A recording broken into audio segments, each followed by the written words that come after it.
All right, and we are live, OTNG Session 34.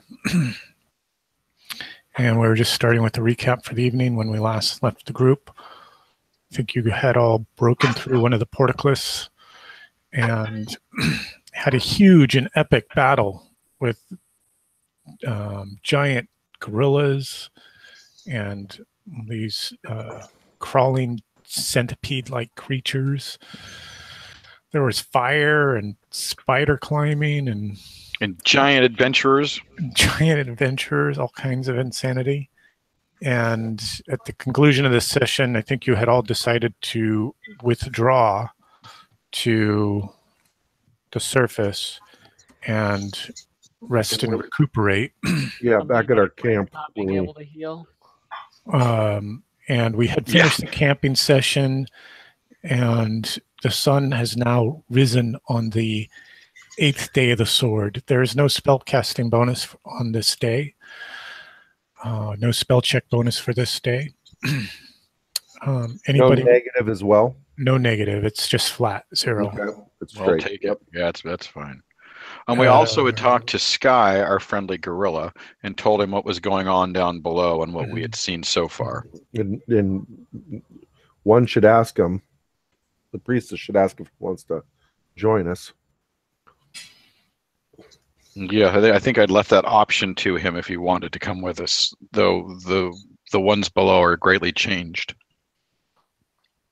Right. Though no pressure on him, he's welcome to stay in camp. Yeah. Okay. So, are you interested in convincing him to come along with you into the tomb? I'm not interested in convincing him. I just, if he wants to go down because these are his peoples, we will accompany him and protect him as one of the party, but we're not going to, force him or ask him to go. But if he wants to, he's welcome to. But I don't want to try to convince, you know what I'm saying? Because that's a pretty creepy, scary place down there. And I'd feel horrible if he ended up dying because I talked him into going down there. Right. Yeah, he's been warned off of this place by you pretty well. And he's only stayed here in camp because, around the area of camp, he wanders off and sort of checks back in with Garrett and the other PCs that are sort of holding down the camp. Not really interacting with them, but when you arrive, he's always there to greet you as a friend. So he's not interested in exploring the dark and dangerous layers that many of his people has disappeared into. It's not necessarily warriors from his tribe specifically, though a few of them have gone missing. It's more, the local and surrounding clans. This area has always been dangerous to all sorts of people, though recently in the last many moons, warriors have been drawn to this place. At least ask them if there is, if we come across anybody who you can communicate well with, if they haven't been converted, that they should come along with us. Oh, is there a name of anyone he's looking for? You mean? Yeah, exactly. Or if there's a word besides friend that might convince them to not fight us? Exactly. Well, he says that you could tell them that you're friends of the Moonshine clan. I will tell them that. I don't want to upset him more by telling him that they understood very little. Right.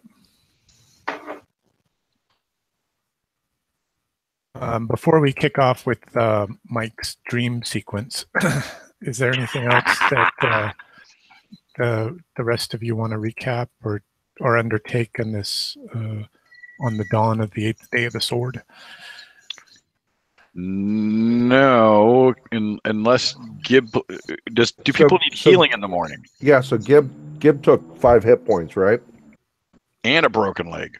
Well, the broken leg's the broken leg. Not unless you can heal that. Go for it. Yes, lots of healing needed. We'll do the healing and stuff when you awake from your dream slumber. Oh, I'm Very just good. curious about the other players. Just tell me. No, I don't. I don't think.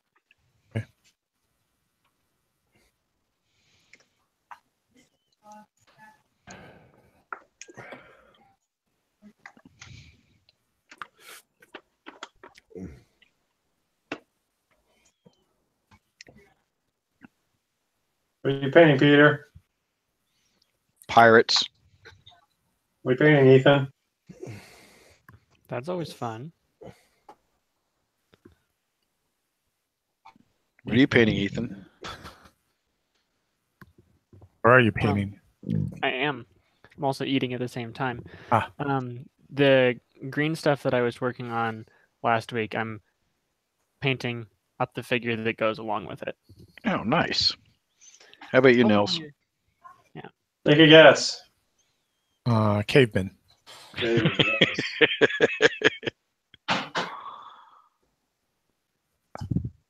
So, Ethan, what did you say about trying to find a house? So, long story short, I'm living off campus next semester or next year. Oh, cool. So I've spent this entire week basically going nonstop, house hunting, applications, filling out all sorts of things. Oh, I remember that. That's how John Sullins and I ended up in a house together. Yeah, right now we're like 95% certain we've got a place. Oh, good. Find out by Monday.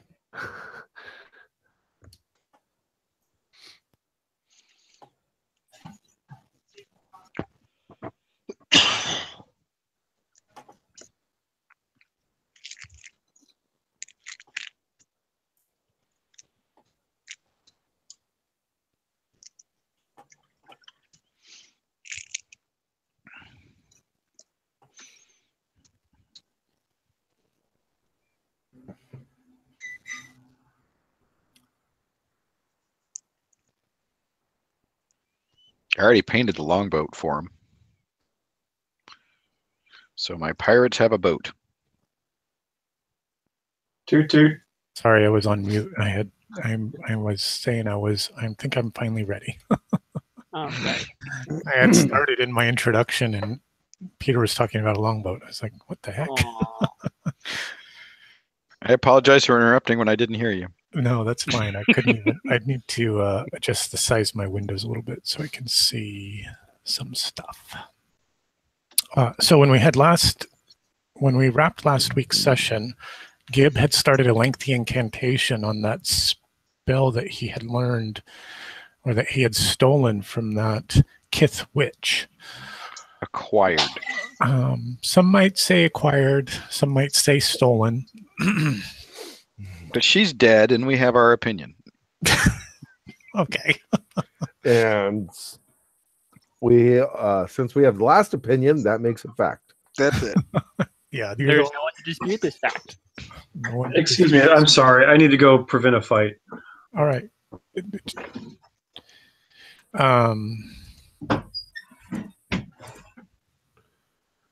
So remind me, so what was it again that what was my mercurial magic? I wasn't able to write that down. I think you scored a 19 on the table, and it was basically sort of a life draining effect. So when you started this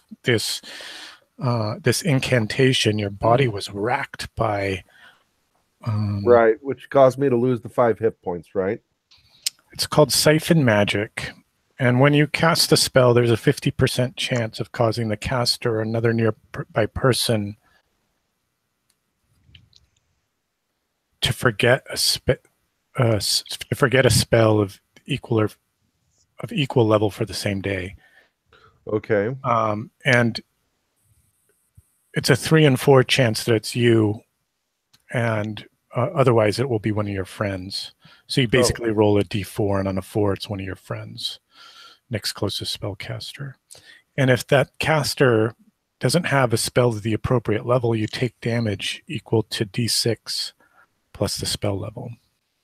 So because you only have one level 3 okay, spell, so I failed. I had one level 3, therefore I take the damage. right? You don't have another Got level it. 3 to lose, so you just Got it. the spell kind Okay. of consumes your life force as Okay.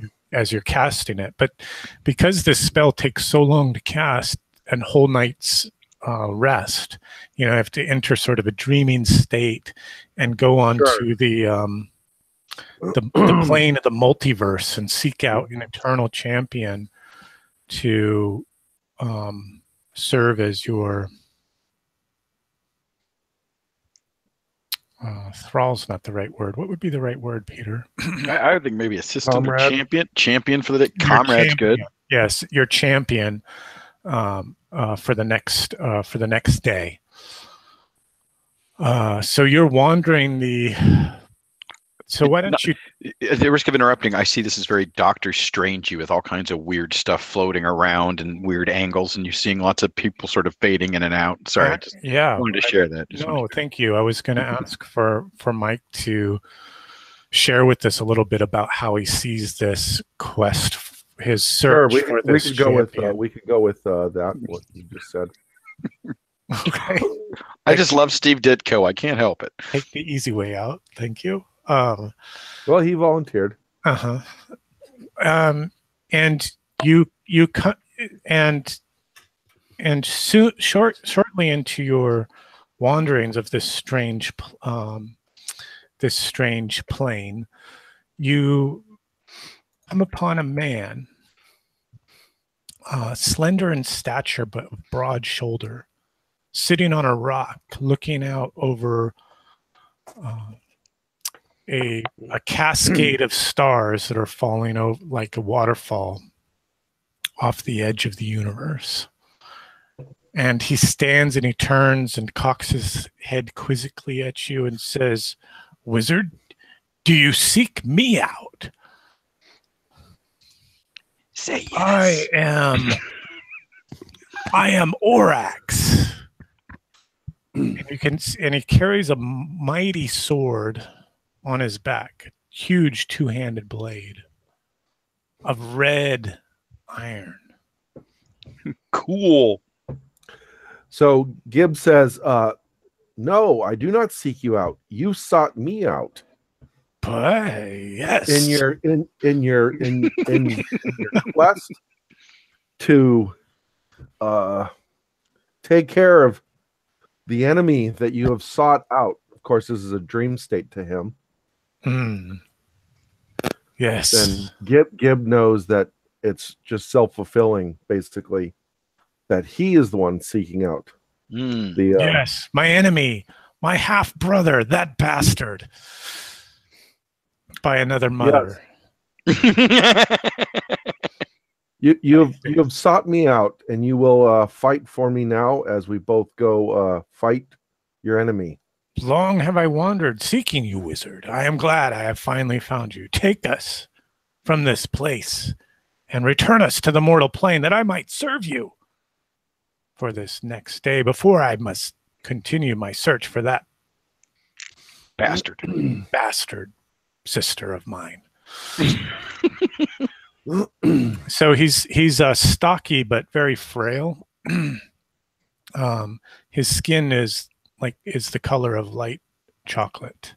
He has a weak chin, like it's been punched in, but his hair is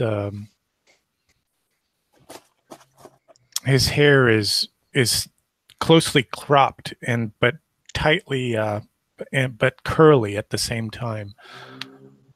A dark ashen brown.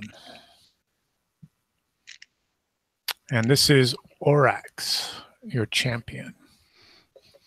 There is a character sheet for Orax in your journals. All the players have access to it. Ethan, I could probably use your help filling that character sheet. Okay, sure. Orax's traits are 18 down the line. Oh, wow. Okay. Because he is an eternal champion. And Orax also carries a two-handed sword and wears leather armor. I don't see his character sheet. Hang on, let me check and make sure it's present for you. It would be under Mike's journal. Yeah, it I'm might not be seeing it. misted. Hang on. And he's level 5, right?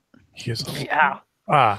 I see. The problem is Orax is outside the PC directory, so you might see him there at the top.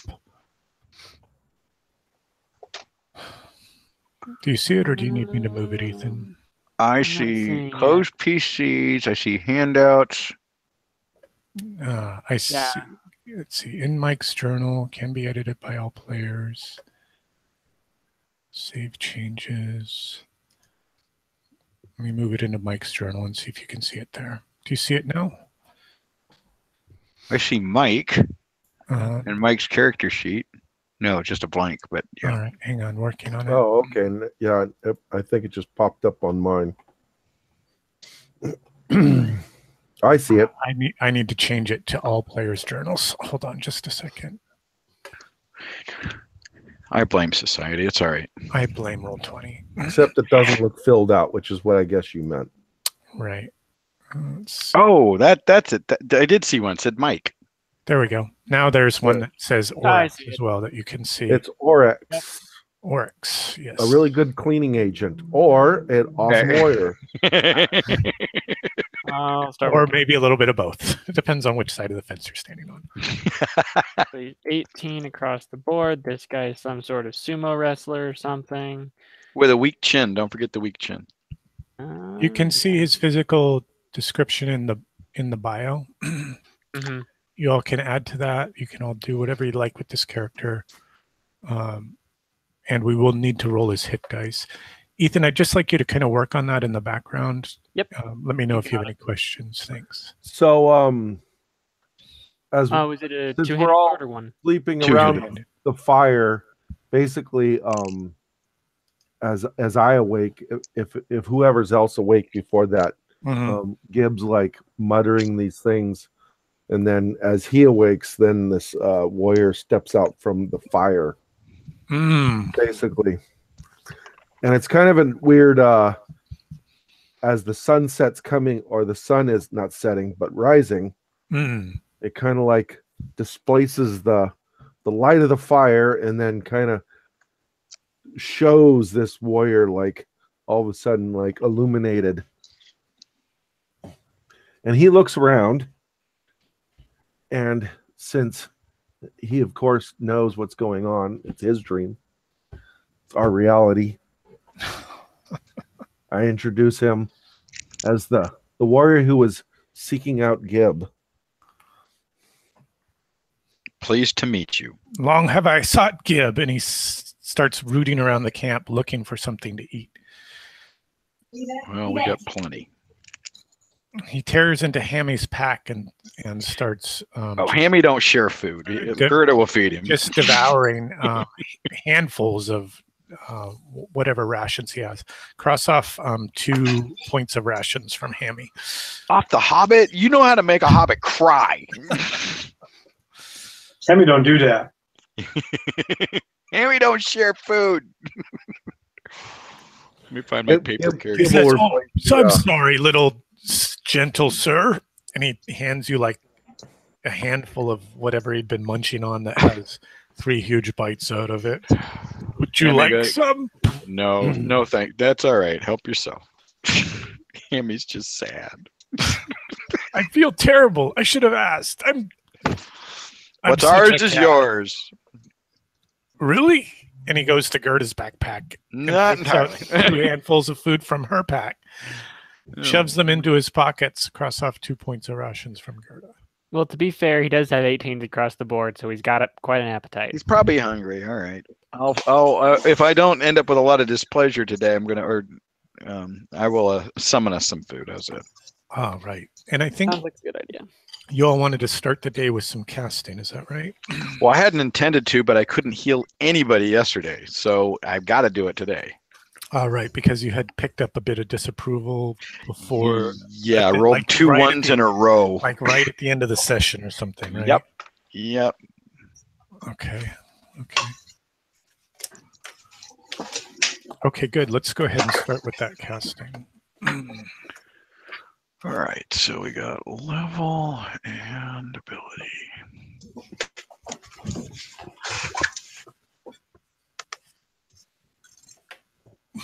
Well, that's a That'll good do something. that's a good start, Peter. What were you starting with in terms of, was that for your arm? No, I did that one. I was able to do last night. This Because- is for Gib. Oh, okay, so his that does repair his broken bone, He'll always have a limp. but he always has a limp. It doesn't, nothing about that shattering break could be fixed perfectly. But And at you least remember Gib, about that wound that you took from Yeah. the giant, from the gorilla Yep. fighting Sure. you in your enlarged stature, and I think it was a penalty, right, of -5 foot movement. minus Yeah. 5 to your movement. Yeah, so just note that on your character sheet. Oh, we need a token for Oryx. Yes, we do. I hope you have something painted because I've got nothing for him. Oh man, I could probably find a good Hasselfree figure because Let he me check sounds like a my- Hasselfree let me figure. check my miniatures box. I love this group. All right. I'm just, nonchalantly stat boosting him. Stat boost all 18s. Come on. Oh, this dude has an insane thing to hit because I made his two-handed sword his lucky weapon, which means because he has a luck of 18, he gets an additional +3 on top of whatever he's throwing. So Nice. That's why he's an eternal champion. you bet. Is he a warrior? Yes, he is. Here is Oryx on the board. I will. You can slot him into your marching order, and I'm just giving him privileges to everyone. Presents Oryx. Can everybody see if they can, or can somebody see if they can move Oryx into the marching order?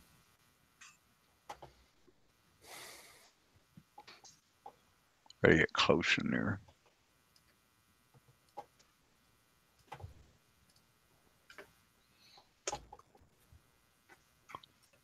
The hell? Why can I not move? Let me shift click you to the position. That's helpful. I gotta step out of roll 20. My screen appears to be frozen.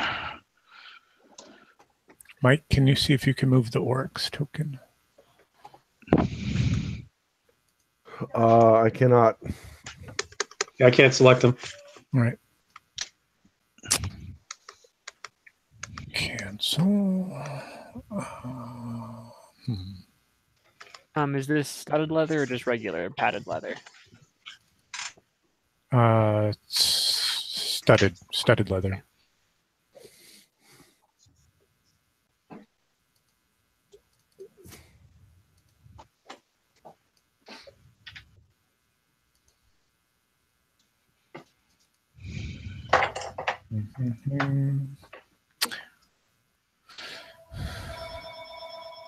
Hello, you're on the air.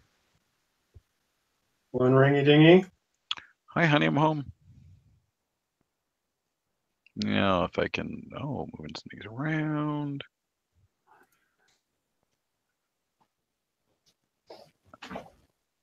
I can move Gerda.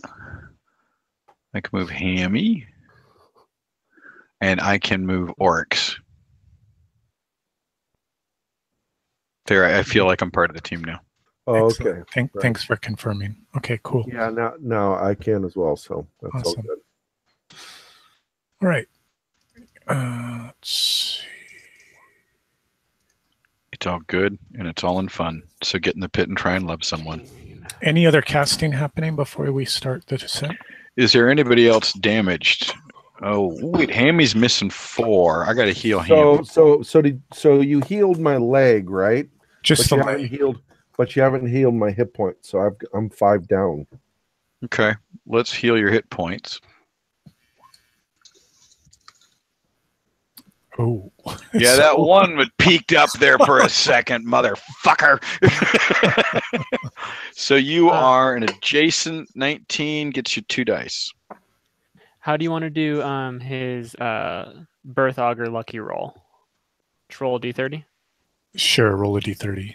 Okay. And Hammy gets 1 die. 30. Let's see what we got. Actually, don't worry about the lucky roll. He's an internal champion. Whatever luck and lucky weapon and stuff like that, that all got scrubbed when he was elevated to sainthood, as it were. Okay, so no lucky weapon. Yeah, so just drop that off. So He is the lucky weapon. Yeah, he is a lucky weapon. Though his sword is magical, when it does radiate an aura of magic and provides some moniker of light. Modicum.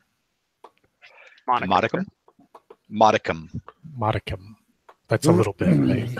Yeah, it's that Latin crap. So that's 2d4 for me, correct? Correct. I only said it because you did. It's nice to hear you gentlemen tonight. Yeah. I hope Nils was able to break up the fight and didn't get stabbed. Sorry. Oh, Mike. And everybody else, I have a tuning tip for you in the Hangout. If you go to the Hangout itself, there's a button to adjust the bandwidth. You can slide that all the way. You can click on that button. It looks like a little ascending signal bar. You can slide it all the way to the left. Is it in settings? No. Oh. No, it's up at the top. It's the middle button at the very top. So now I'm audio only. Yeah. So that saves bandwidth. That'll save some bandwidth and should help in any performance stuff that you might be experiencing. Thank you. I like to reduce my performance issues.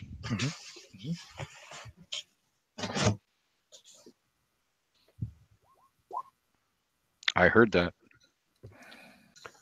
Okay, still got a few things to work out. Oh, you're working on your macro. No, that's for. This is for. Sorry, that's the Oryx attack. Got it. Yeah. Wanted to see if that went or not. Okay, are we ready? Let's see. So that was. Gain 2 spell castings. Yeah. So I'm all healed up. I'm good to go. I thought Hammy was thinking about. No, I just cast on him and he healed 3 points of his 4, but he had the knight, so he's actually at it full. Okay. And actually, I'm going to bring Ericor this time. Instead of Viridian? Okay. Just to switch things up. And Ericor is going to cast. Since we're in camp, can he cast without his penalty? That was garbage. Oh well. What was the question, Nils?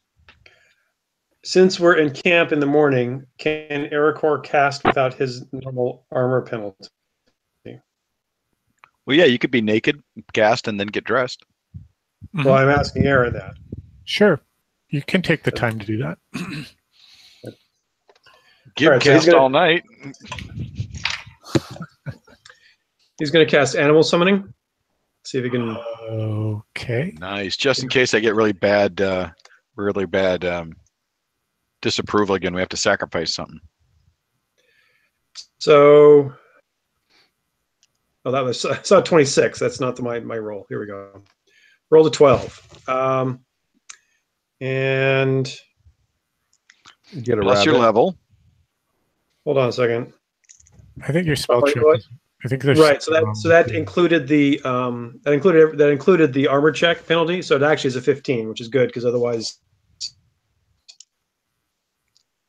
Good thing you don't have an armor check penalty. Yep. One mundane animal up to two hit dice or two one hit dice. Animals remain for 1 hour. Obey caster's commands within normal bounds. Have a 50% chance of releasing the animal. I see.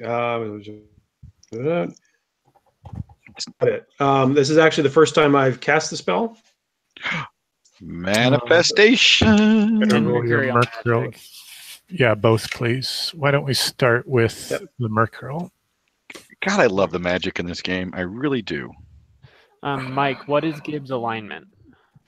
Good. Lawful. Okay. And your Uh, return champion shall be law. no, he is not. He is chaotic. Oh, he's chaos. Mm. Oh, interesting. Okay. He's a friend of Elric's. The eternal roll. I thought that it said that it had no line for some reason. Okay. No. What is your result there, Nils? 34. Is that with any? I have a +1 luck. So I'm which way it looking goes. for plus 10%, so that's 44. Okay. No effect. So there's no. Oh yeah, he is inclined. Oh, by but you're an elf, right? Yeah. Yes. Oh, that we get to use the new Mercurial chart from Angels, Devils, Angels, Demons, and Beings in between. There's a new elf Mercurial chart. Ooh, how fun. Let's see. Where I is don't know. that? We'll And I see. say that with no sarcasm. Hey, like I pointed out, I took the night off and laid low and ended up losing 2 hit points permanently, and it still told a good story. Here we go. 130. Okay. Your You rolled the 44, is that right? Yeah. Debilitating vulnerability. The elf's iron sensitivity becomes acute for a number of turns equal to the level of the spell cast. Being within 5 feet of iron causes the elf to feel weakened and imposes a -1 to your strength score.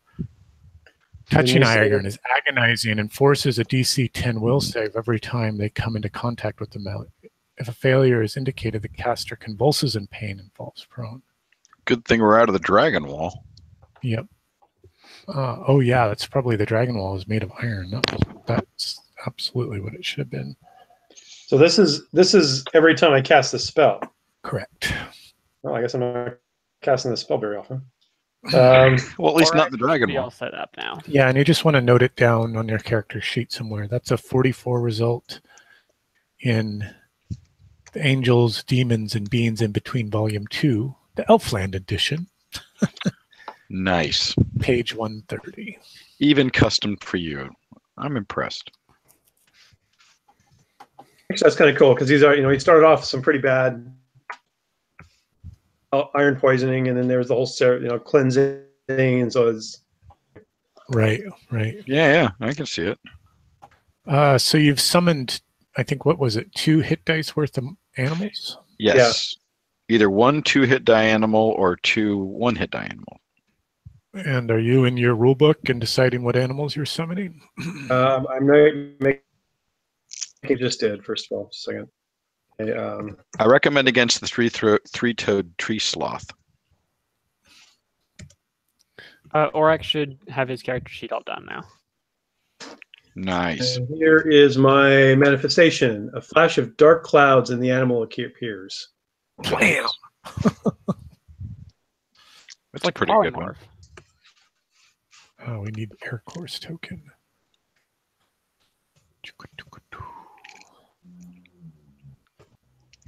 Got that. Now let me look at animals. Is there a list of animals, or are they just part of the monsters listing? I think it gives you an example.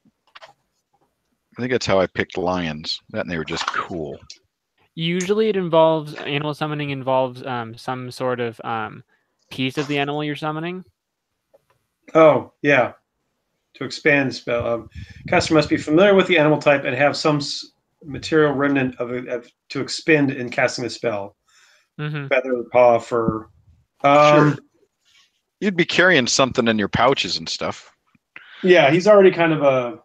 He was a forester, so he's kind of like basically he's kind of a wood elf. So, how about some crows? Nice. Going all Odin on us, are you? Yeah, 2 crows. What special ability do those crows have? Anything on their monster stat block that you're looking at, or is that even in the? Or I don't know. Okay, we're just doing it on the fly. They Fine. can eat Ha, ha, eyes. on the fly. Ha ha ha ha. They can talk. should name him Yeah, Matthew and Well, Toto. they're sort of croakling, right? Well, actually, they probably are in the familiar summoning list. Let me check that. You can mess around with that, but I'm Yeah. just going to tell you exactly what they can do. Sure. So they can pick up and retrieve small objects. Mhm. They will obey your commands. Mhm. They're one hit die creatures, and they can claw and peck for a D3. And they can kill your doppelganger. And oh wait, that was mine. Sorry. They last for an hour. Is that right? Yeah. Okay. Is there any more spell casting going on? Who all is showing up in this? He summoned a couple of ravens. No, crows. A couple crows. I was more talking about PCs, but Let's see. I have Horus, Gerda, Hammy, Gib, Arcor, and Oryx. okay, cool. And for some reason, I can't bring the Arcor token onto the board, which is frustrating. Oh, there he is. Is Oryx going to get an aura for his sword? Sure. His sword is a magical +3 sword. So. We'll find out when we get underground, huh? It's Tell me it's not a soul drinking sword, please. soul drinking. We don't need another. What the hell was Stormbringer? No more Stormbringers. There you go. There's Oryx aura from his red iron sword. Hey, by the way, I know a guy is like cringing from we'll put Arcor right next to Oryx in the marching order. Hey, speaking of Eternal Champions, I know a guy who met Michael Moorcock. Yeah, that was pretty awesome. Had his picture taken with him even. It was pretty cool it ranks right up there with meeting Nichelle Nichols at Gen Con. I bet. Same kind of thing, just like a meet and greet and shake their hand and say thank you very much. But exactly. I like to be able to say thank you for the entertainment you've given me. Yeah, it was pretty awesome. I hate to say encounter. The encounter with Moorcock, is that what you did? Did he charge you for it? Or a fee for it? Oh no, there was no fee. I bought a book so I could take a picture. I bought a collection of his recent essays so I could try to get a sense of who he was besides just the author of Elric. Though, let's be honest, that's pretty great already. Yeah, that's pretty darn great. So is Horus leading or? Yeah, the top of the marching order is north. What's your penalty with that Mercurial magic thing, and how long does it last, Nils? I think you just read it to me. You don't have it out still? He wants to stay outside of 5 feet. I want you to deal with it because I have to manage more of the game than you do. Yeah, let me find it. It was, I know what it was. Something more than 5 feet. Stay outside of 5 feet of iron, even among your friends, because it causes you to feel weak and lose 1 strength point. And at last, I believe you said 1 hour. Okay. Same. Oh, right. And if you get, and you take double damage from iron weapons. So shall we put you in the very back of the marching order? Sure. Back there with Hammy? Or we can wait an hour, but I hate to lose time. I really do. I see Hammy in rank 2. Usually we have Gerda in rank 2. Why can't I get rid of, there we go. That helps. The north is forward. North right? is north is the direction of travel. I would advise putting our good champion. Oh, Gerda's rank 1. Mm-hmm. Yeah, I say he's up front. That's good with me. I'm happy to be ranked. Yeah, we could get the Eternal Champion up front. Get our 2 warriors going, leading the party. You guys can adjust that as you see fit. And Hammy's going to straggle back here so the elf doesn't feel completely alone back there. Okay, cool. All right, you guys You look a little better. You look like I got some color back. you all can drive as you descend into madness. Into the go for it, Peter or Horus or somebody. Somebody can move the party. Yeah, we wanted to return back to the area we'd broken into and had a big fight, but didn't go any further because we'd gotten stomped. I mean, we did some stomping, let's be honest. So the wizard that could make us all big is no longer with us, right?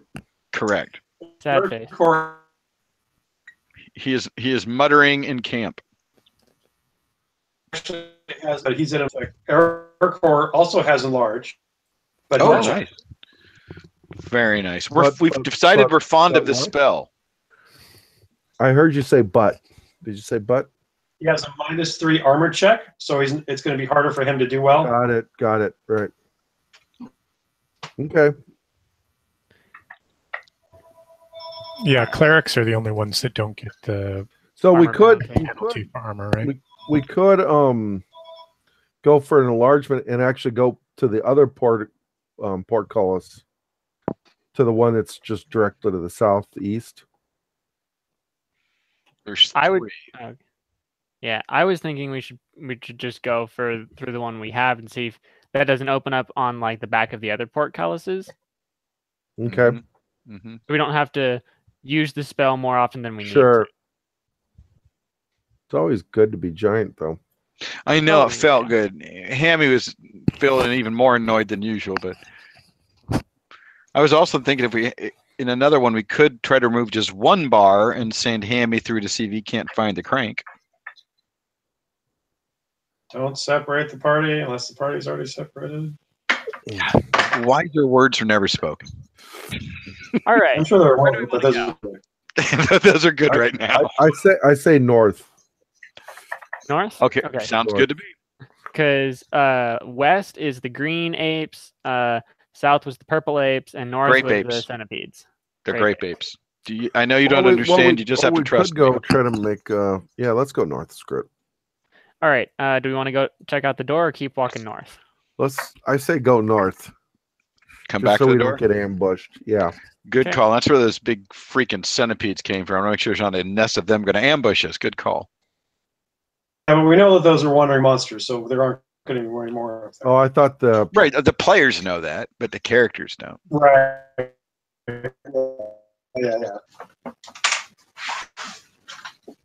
Oh, look, Aaron just rolled another wandering monster centipedes. Stop that! You're not allowed to do that anymore. Let's see. You approach this large double doors to your north. You've been traveling north along this broad 20-foot corridor. And dun dun dun. Crap! Handout. Oh, handouts are okay. Handouts are good. Let's see, where are the handouts? But if there's a handout of the door, I don't think we want to go through it yet. Here we go. Not to get all meta, it just seems like a bad idea. Usually that's the entrance into the boss room. Yes. That's so, my thought exactly.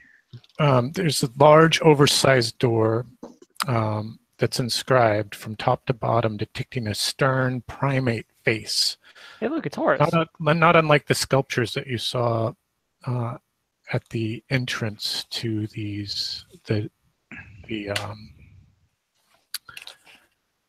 tomb. the tomb. Yeah, not to interrupt with another I got a friend story, but I got a friend of mine who just got a piece of artwork by this guy.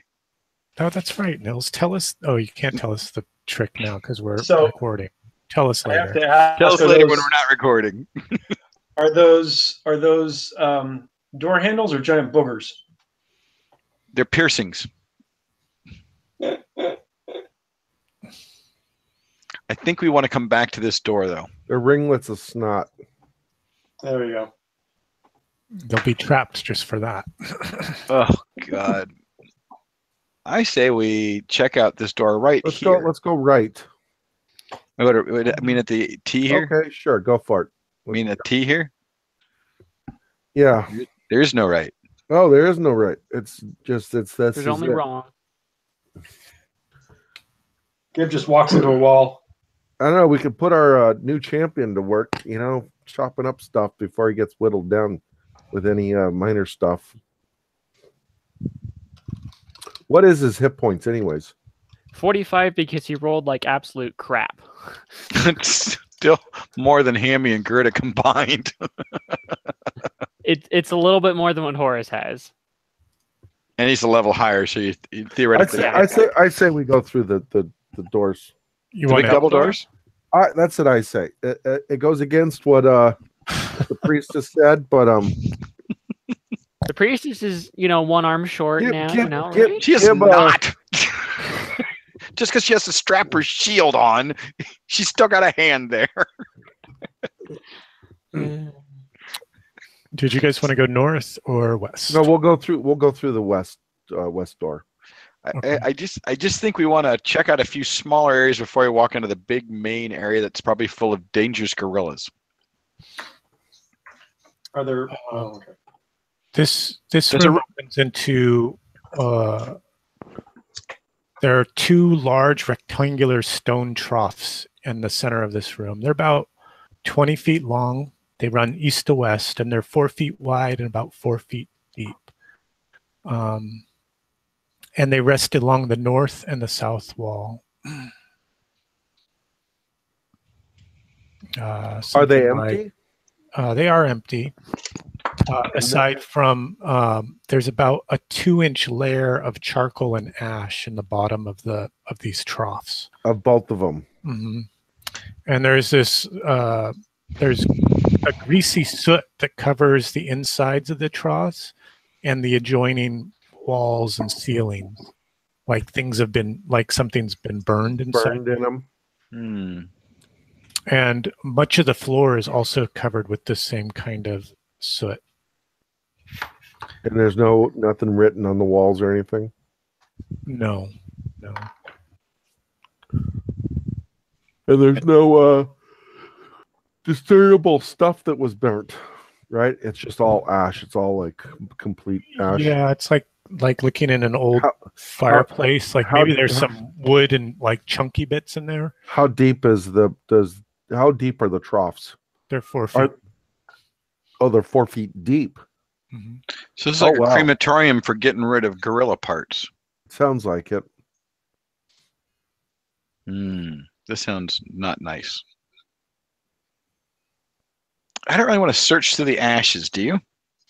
I think we should. I think I wouldn't doubt if there's something to be found. Mm-hmm. It's probably best. All right, so let's do some ashes. Okay, along the western wall, you can now see that there are these long handles, but just that, like the handle for a shovel, and the shovel bit has been broken off at the end of the splintered handle, and there are 3 of these sort of leaning up against the western wall.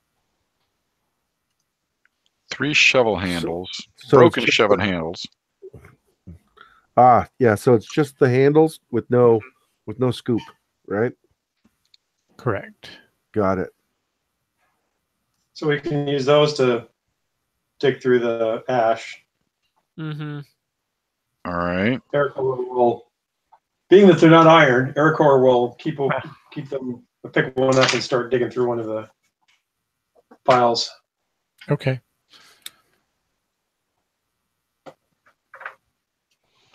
They're stirring the handle around in this trough. You can tell that the ash itself is not that deep. Maybe it's been removed or taken off somewhere else. It's only about 2 inches deep, that ash, and you don't find anything in either of the troughs. What's above us? A soot-covered ceiling that's 15 feet. With no vent. There's no ventilation. And does it look like the ash could be relit if a flame was put to it? It'd be like lighting an old charcoal from a fire. Probably wouldn't burn that much, but you could certainly try that. I mean, that's your inclination looking at it. Yeah. Is it spent? And it doesn't look like there's any the walls don't look like anything there's no seams to anything, as if like the fire would activate anything, any type of mechanism. No, you don't see like any gas nodules or anything like that that might feed the bottom of the troughs or. No, I meant like that. That there's no mechanism type. Like a national They're treasure just type they're thing? just troughs. That's it. Yeah, they're just big stone troughs, like a Okay. horse trough almost. And a door to the south. And there is a door to the south. Yes. I think we should check out the door. Sure. Mm-hmm. It's Agreed. south. I missed that, Nils. Same thing. Let's go south. Gotcha.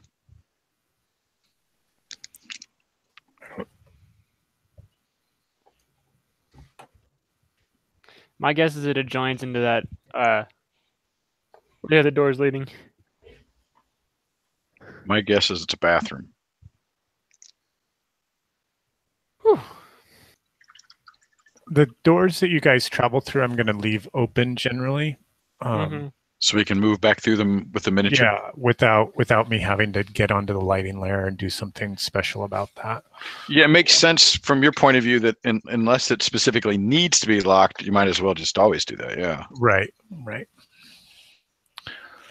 Well, I say we move. Where's this hall go? It goes south. Oh, look. there are two doors. So this room, It's filled with you lava. can see there is a female corpse slumped up against the western wall. Like just as you sort of come through the door, you can see her laying Human? there. Human corpse? Ish. I mean, not a gorilla. Oh, she looks pregnant. Right. And Prego those are teeth marks. on her butt. And her abdomen itself has been burst open violently, staining the surrounding floor with dried red ichor. And as you noted from the drawing, that either side of her spine have just above her hips are these two large puncture marks. And around the room, you see these those snake droppings that and molted snake skin. Mm. Often. Oh, right. And that was the snake that we killed. It looked like it had funny eyes, right? So Human eyes. It had human eyes. they had human eyes. A snake we killed. I'm guessing there's more than one. So Gibbs gonna get closer and examine the corpse. Okay. Ericor will command his crows not to eat. Yeah. And then how aged is the corpse? Meaning, how long has it been dead? Yes. Oh, probably No, is it like, is like a nice brandy, 10-year-old? maybe a few days. 2 days. That's not good. That's not good. It's not like a dried husk, really, Right. Yeah. but long enough for the bodily fluids to have dried on the. Is there any familiarity to the face of that would have looked to the snake? In the No, face? it doesn't look snake-like. In fact, when you look at it, it's very like low-browed and big, big jutting teeth. Oh, It's one of okay. Nils's caveman figures. Right. Very caveman-like cave. Right. Paleolithic, Neanderthalic, something like that. Do the bite marks look like snake fang marks, or do they look like ape teeth? They look like big punctures. They're bigger than ape teeth.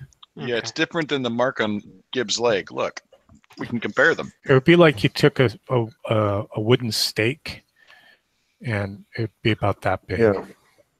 Oh wow, okay. And are there marks on the other side, her front side, or just on the back? But her stomach was burst open. I'm guessing whoever it was trying to get her child. Or whatever came out was some type of Creature. creature. So just the floor. There's nothing else in the room. Just this nothing in the ceiling. No, if there are special features about the, I mean, you can certainly spend time searching the room if you want to, but I would tell you floor, ceilings, and walls. Right. Okay. Right. Okay. Let us go to the east. Maybe that's the bathroom. I want to go east. Okay. All right, This place is a warren.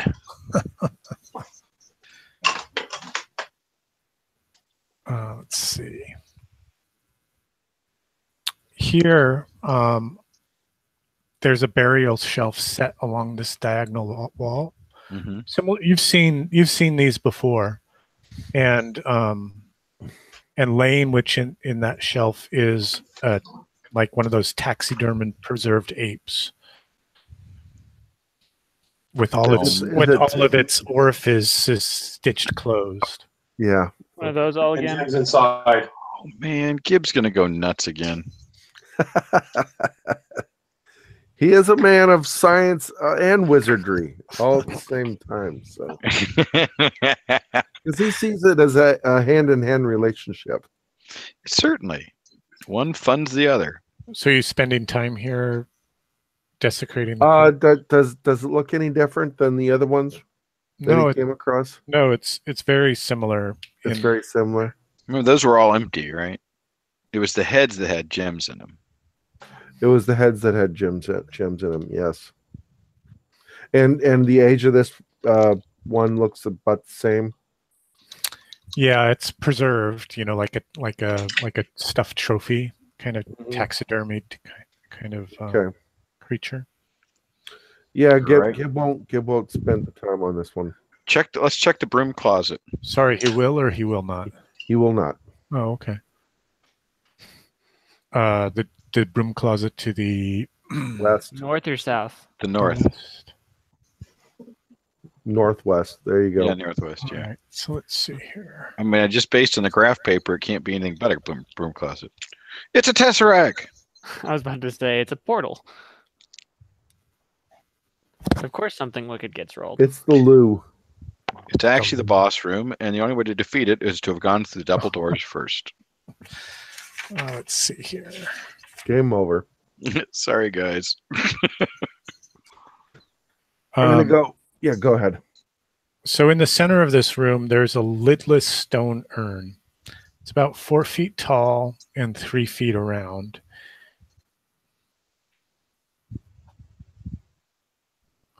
Is there anything written on it? Any kind of inscription? No, there's nothing written on the outside of it, but it is filled with ash, almost to the top. Hmm. And let's see, let's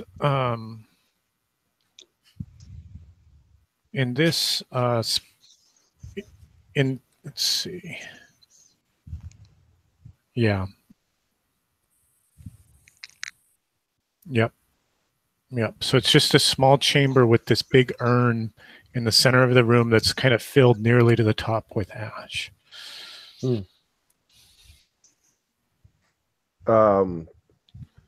Gib will search the ash. How deep does the ash look? About 3 feet deep. Oh well, yeah. So he'll search it with his short sword. Okay, make a luck check. Oh wait, I have. Never mind. I have something that I can use for that. Yeah. So you're searching. You're searching that with your short sword, kind of digging it around in there, Poking it around. and you hit something. And then you turn again and you hit it again. It's like feels like a small object that's maybe 12 inches beneath the surface, and it's sort of banging around. Yeah, so I'll just keep on trying to direct it upwards with the sort sword. of dig it out with your dig it out with the sword. All right. So you do kind of fish it out of the ash, and laying there on the top of the ash is a whistle. Like that's for and the whistle's made out of electrum, like this kind of like this sort of precious metal. That looks quite Gib- intricate and fairly valuable. Gib instantly thinks of blowing this whistle back at where the ape had the cones sticking out of its ears. Yeah, that sounds like a great Yeah. idea. Yeah. Mm. I am leaning towards your theory on that one. Yep. Certainly something we'll try when we get over there, when we get a pile of stuff and say, let's try this next. Personally, I'm looking for a bag of marbles. Yeah, so Gib examines it even more. Does he come up with anything? Of course, he blows it off, but he doesn't blow into it yet. Okay. It doesn't seem magical. No, Okay. it doesn't seem magical. It's just very, it's very, and you kind of burnish some of the ash off of it. Some of the Yeah, correct. Right. Yeah. Yeah, and it's very, it's very beautiful. Okay. So Gib shares shares it with the group and shares that he thinks that this is what would should be blown back at the seated gorilla. The seated gorilla. Okay. Sounds like a bar. If it isn't, it will be now. Yes. Okay, make sure to write that down on your character sheet, just as a Electrum whistle. Electrum whistle. Shall we go south? Sure. Yes.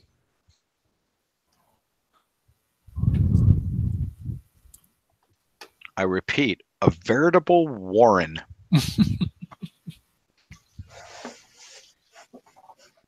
Maybe a Harley Warren. I'm going AFK for a minute.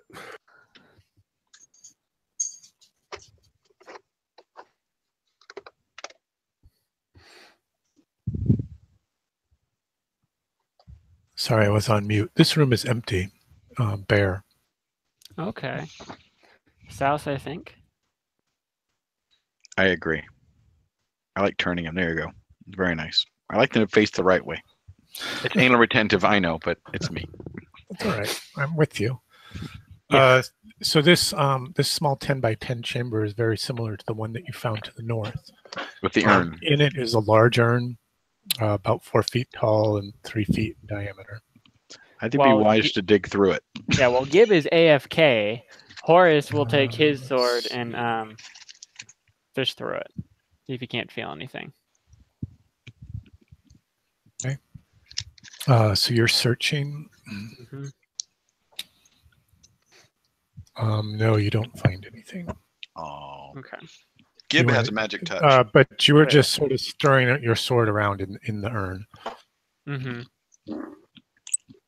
Okay. Hammy doesn't buy it. Shall we go back to the other door Back. there?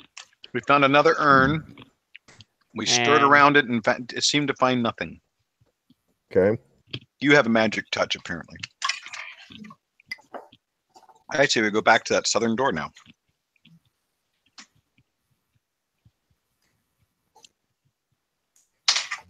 This one is what I was thinking. Yep.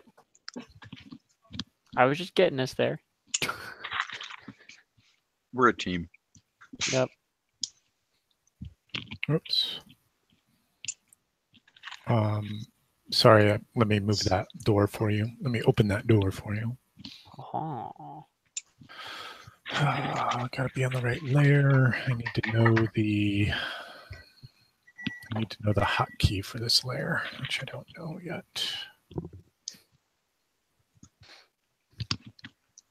All I know is there's a lot of gorillas in this world. I know. Apes and ugh.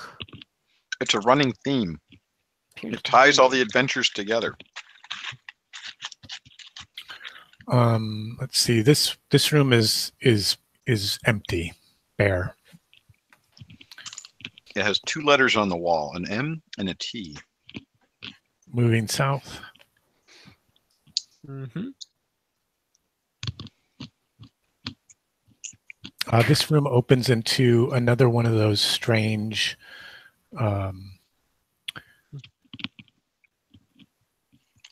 almost like a burial chamber, right? Where on that south eastern wall, there's that burial shelf inset into the wall, and there's a preserved ape lying in respite on that burial shelf.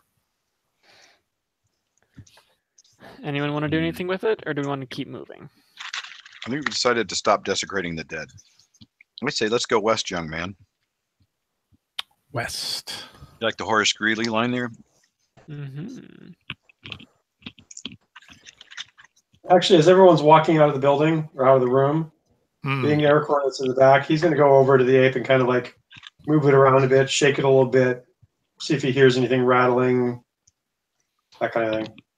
You don't hear anything rattling, but you do know that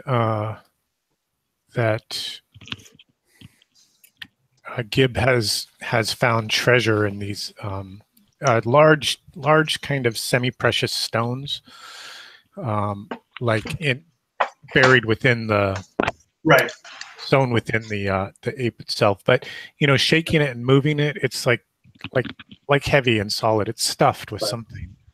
Okay. All right. Kind of cotton batting, like what you found earlier. Okay, I'll leave it alone. Okay.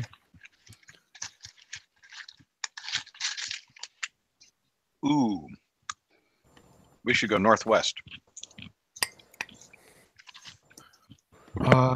You hear something on the other side of the door. Something like what kind of something? Like a dragging. I heard dragon for a second. Went. Like I heard that too.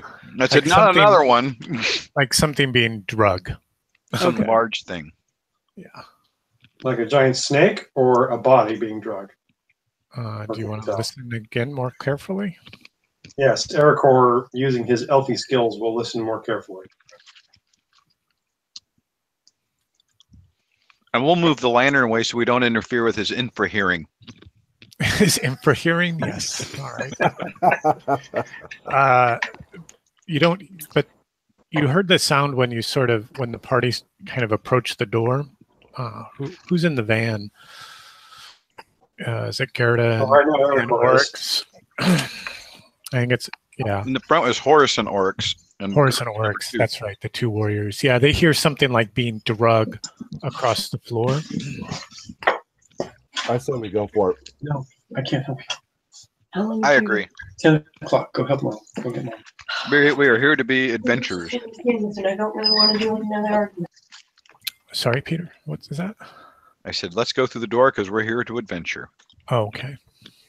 All right. Sounds like fun. Oops, sorry, kitten. Horace We got Horace and the sword. Eternal Champion up front. I feel good about this. Oh, right. Oryx and the Eternal Champion. Horace and Oryx. What a good team name. I know. I was thinking about that. Like, oh, isn't that fun? All right. Let's see. You guys are opening this door. We need to be on the right layer to be able to reveal the room to you. This doesn't bode well. And for us. Can you see what are you seeing there? We see an ape. Oh, you see an ape. Okay, good. Let me give you the room description. What do you mean good? That's not good. Those things are mean. Is he a green ape or a grape ape? Grape ape. So you catch a quick glimpse of the walls as you sort of open up this door that are covered with these rough charcoal drawings. And there's one of the apes that you've seen, one of the apes that you encountered earlier near the portcullis, one of those large gorillas, and he's slunk away. It's curled up into a fetal position in the maybe there's one that got hurt in that southwest corner, and it's like kind of rocking slowly. There was the one that got bitten by the funny insects. Yeah, maybe you could heal it, and he was one of the green ones. The green ones. I'm gonna try speak with animals. Are you guys going into the room? Yes. What's happening? Or is Gerda going into the room and casting Yeah. animals? Tell me Horace what- is gonna back out of the doorway and like motion for Gerda to come forward. I think not a lot of us is a good idea. And if he goes crazy and kills, there's only one of us, and then you guys come in. But I don't want to scare him if he's hurt. So you okay? So you carefully step into the room, and at that moment when you cross the threshold, he like leaps up onto his feet and backs his body into the southwest corner there and snarls at you viciously. Does he appear to have does he have a big bite on his belly? He doesn't. You don't see any wounds on him. Okay. But he's wild-eyed. Okay, I'm gonna try word of command. Calm. Okay. So it's 22. That's a pretty good result. That's a will save, correct? Mm-hmm. Let's see how well I do. Not good enough. So his arms sort of go down beside him. He's still panting heavily and like just looking at you, with huge wild eyes. I'm going to try speak with animals. Okay. Go, gorilla. Oh, go, yeah. Go, Oh, go, God. gorilla, And go. it's going to be an empty. I'm not going to be able to talk to him. God damn it! I rolled a 20. So that's like A 26. that's like, yeah. I mean, you're like you have as much affinity with him as you do as you and Sky had. Because I think that was the same result you got with Sky. Exact earlier. same. Actually, Sky was slightly higher because it had a bonus, but yeah, it was a roll of 20. Mm-hmm, There is a consciousness there. It's not as empty space because some of them earlier were empty. There's a wild, violent consciousness there, and he's coming for you. But this is all kind of happening in a flash of an instant. Mm-hmm. as you complete the spell, and that this ape was the artist of these drawings, and you can see him scratching them out with pieces of charcoal that he's gotten from some of these ash depositories that you've found around this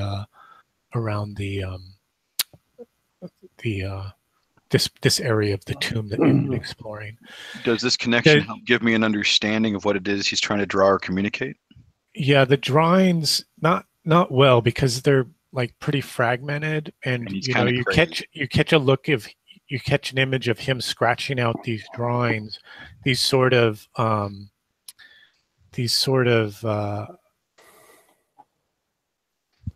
like centaur creatures without legs. Mm-hmm. And other creatures lying around them, kind of in this sort of supine position. And then he swings at you. He does it very calmly. When you said he's coming for you, you mean he was going to attack me, right? Yeah. Okay. Oh, fuck. So that's he's really connected with me too. Yes, right. He knows right where you're going to be, and when you're going to be there. Double-edged sword. So he swings wildly and connects with one of his giant meaty ape paws, but one is clearly a fumble, and then he bites hard at you, and I believe that is going to be 20. Attack of 15 plus 4. Yeah, not enough. So he does connect with you. I say crit fist's enough. Take 1 point of damage. It's sort of like a grazing blow. It's almost like as if he just sort of reached out, very calmly, and was going to. And if I hadn't said calm, it would have had force. To kind of pat your, stroke your hair. Mm-hmm. It gives you a big ape slap. Big funk. Now, if I had not cast calm, he would have been tearing me to pieces, though, right? He's not friendly. He's just sort of being restrained from really doing. Is that what you're saying? Right. Let's see. And then he fumbled, so let's see what So his so you weren't able to talk talk to him per se. You were just able to see what he was. I was able to communicate on a level mentally and understanding, but he's nuts. He's Oh, okay. Yeah, he's crazy. He's absolutely deranged. he's been driven mad. But I do have a slight understanding of his pictures on the wall. Yeah, and there's like a gibbering, about the. Damn it! I About hate that we have to keep putting these guys out of their misery. Mm-hmm, mm-hmm. Oh, this is why Ildevar sent us here. This is terrible. This is terrible. Yeah, and you can see the other arm that he tried to swing at you is, it's like got a torn ligament or something, and he's dragging it on the floor. He can't quite lift it up to strike at you with that. And that dragging sounds awfully familiar when dragging across the floor, trying to get it to swing at you in its becalmed state. Mm-hmm. All right, so I think we're at initiative. Unfortunately, that's what it sounded like. Let's see. This won't be a challenging. I wouldn't put this as a challenging combat for your party. We have a 12. And I have a more than that. Yeah. So he's calm, but he's fast. Right. So Ildevar back at you. That's the one claw and a bite, both ineffective.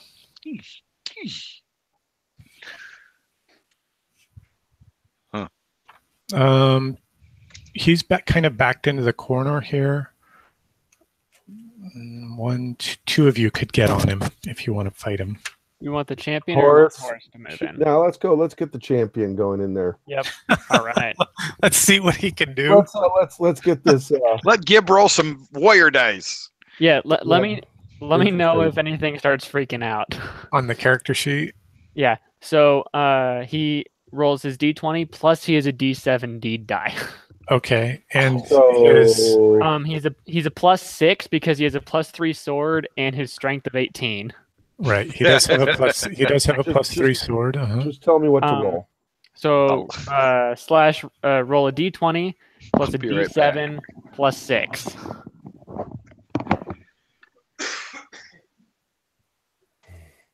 Let's see. I need to find this guy's stat block. What does that come up to? Ethan? Currently, he's just rolled the d20. Oh, looks like 12, and then plus 6 is 18.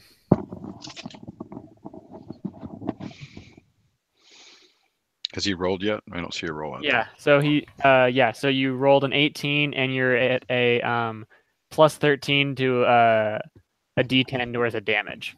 Jesus Christ. Do I roll anything else? If does 18 hit? I think it does. Hang on, I'm just getting his AC for you. I have some chicken scratch notes here that are a little hard to read. Then you can roll a d10. Roll a d10. Yep, this is damage. His AC is 14. Yeah, so you hit him.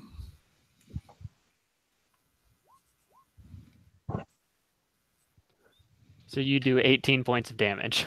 18 points of damage? Jesus. Yeah. I want to be a level 5 warrior. That's a killing blow. What happens, Oryx? So he says, "Have at thee!" and he lunges forward faster than we've seen any warrior move before this, with such precision and stealth and everything great. Okay, that actually might be because of all the light armor that he's wearing. I was going to say, the reason you haven't seen a warrior move that fast is because you have a plate mail warrior standing next to him. Still is impressive. I'm impressed. Okay, great. So one dead ape. I'm going to say a blessing over the dead ape's body. All right. Also, as a note, cheesed about this whole thing. I assume that the champion, since he's a warrior, can do a specific mighty deed if he chose. Yeah, you can Okay. you can call him Lady. Oh, okay. Oh, okay. Cool. Yeah. I would like to do that. That would be awesome. Yeah. Yeah, I so- just thought about it because you rolled a 7 on your deed die. And for Mike, you can open the Oryx character sheet, and Ethan should have edited it for you so that you can click on the weapon. weapon, which there it is. Oh, weapon. okay. And then it'll run it through my. And then it will, yeah. and then it will roll it for you. The Roll fun everything. die. Okay. It should. It can be finicky with a deed die.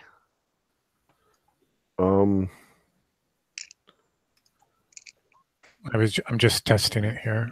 Yeah. See what Oh, all look, did it a roll? fumble. Oh, that's too bad. I'm glad that was a test. So Let's see. So, because you rolled a 7 on your D7. so what do I do now? Let me just double check that it works. Hang on. Because I want to see if it's actually rolling the. Oh, so I would push that button, Yeah, it looks like it'll die next to the weapon. right? And then it says deed smite die roll. Yep. And I'll type in what? 7. 7. And then this should fire it off properly. Either 7 or D7. I'm not sure which. I think Ethan. it's 7. And then it 7, says no, and attack bonus. None. You no, don't that's need- already calculated in. Yeah. Huh. It's asking me for the input value. Just push 0 or push Just leave enter. it at 0 because I've already set it to calculate for you. Okay, so Look at all those dice. 7. It's still giving a straight up 7 for that deed. That's annoying. A 7 as opposed to a D7? Yep. Meaning it's rolling a 7 every time. Yep. So you do have to type in D7. Oh yeah, maybe try that. I think I tried that and it still pulled a 7. Bastards. Um, Well, That's it why I might be rolled something we have to report to Roll20. that's why I set up a macro for my warrior so that it rolls a D7 as opposed to trying to go through the character sheet. All right. Mhm. Well, I'll do the same for Mike, and I'll share it with him as a button so that he can just push the Oryx attack, and I'll work on that in the background Okay. just to make it simple. I like the fact that it's called the Oryx attack. Of course. What's fun is that when you get the macro, you can start making it say things. Mm. Who was playing with that last time at the end of the game? That was you, wasn't it, Horace? Of course it was. Yeah, that was you. Yeah. So shall we go through the north doorway? Or should we go through the eastern one first? Let's check Oh, yeah, the yeah, closet. that's I think it's probably got another urn in it. Sure. To the closet we go. I'm assuming it's a closet based on the size of the space. Yep, and it does. It has another one of these. So, Gib will look through it same way with his sword. Okay. It's another thing. It's another burner. Yep. You don't find anything. Don't find anything. Hardcore, your ravens have fluttered away. But so is your 1 point of weakness when you're near armored Oh my people. gosh. We forgot about the lantern. Let's see. 1, 2, 3, 4. 4 hours, right? Mhm. So while Gib is in this room, he's gonna tell the party that he's gonna blow the whistle quietly because he just wants to hear it or see if anything happens. What, in the dead monkey room? No, not in the dead monkey room yet, but that's a closet? possibility as well. In the closet, right? Okay. So you blow the whistle, and it emits a pleasant pitch, almost like a middle C Mm-hmm. for the musicians in the group. Yep. It's that Not kind me. of tone. It's almost like a pitch pipe. Yeah, like a pitch pipe. So it's not C. super high. It's not a high pitch that Gibbs been told affects certain animals. You know, like a dog whistle. No. yeah, not like that. it's a pleasant one. It's a pleasant tone. Mm-hmm. a dulcet tone. It's Yeah. set up for these guerrilla barbershop quartets, apparently. Yes. Mm. That was funny.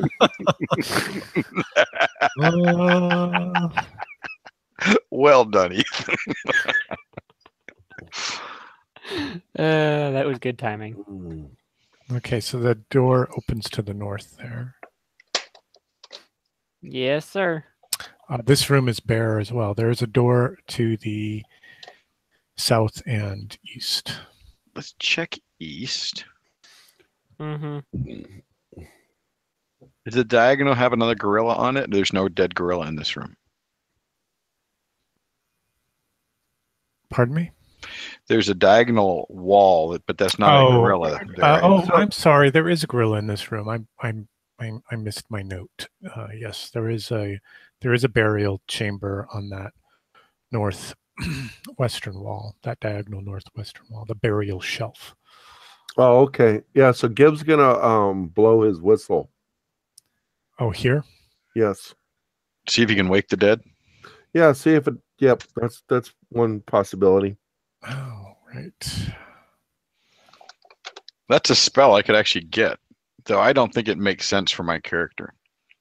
No, nothing perceptible happens. The dead ape doesn't climb out of the burial shelf. Yeah. And I'm relieved. Gibbs gonna quickly look through it though. Look through just the head itself again. The head Good. itself, it's just filled with stuffing. Yeah. You know that you found the other stones deep in its chest. Mm-hmm. Okay, let's check out that next room. Deal. To the west, pardon me, east. East. Yeah. Mm-hmm.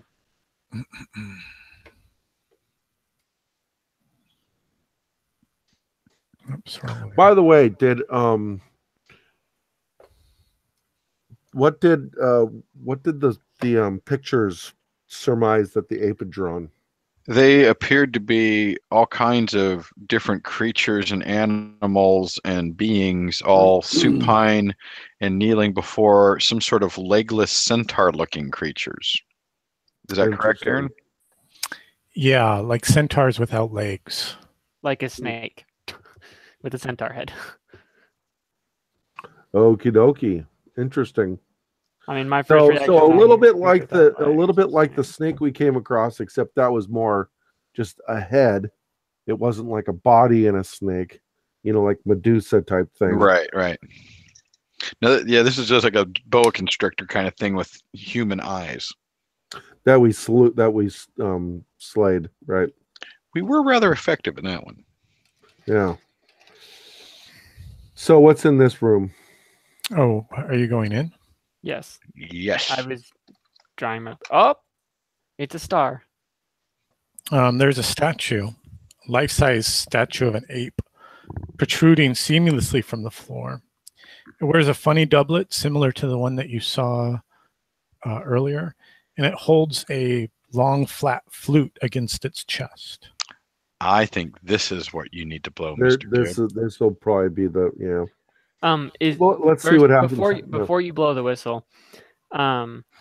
Is the flute like stone carved as well, or is it something? It is. Yeah, it's not an instrument. Okay. A separate instrument. It is a carving of an instrument. Oh, okay. Just wanted to make sure. Mm-hmm. Mm-hmm. So we'll let's have Horus and the Oryx closest to the ape, and then Gibbs gonna blow the whistle. But at the same time, Gibbs not going to blow the whistle that long, and then he suggested everybody go quiet to see if we hear anything coming towards us, or some type of mechanism going off or something like that. Okay, sure. So you give a short blast on the whistle, and let's see. And you don't perceive any perceptible change or difference in the statue. You didn't hear any mechanisms grinding or winding. No pattering of ape feet. That's Okay, a relief. So Gibble play it again longer. Okay. No effect. Okay. So this time Gib will go up right next to it and blow it. You're starting a little bit further away. You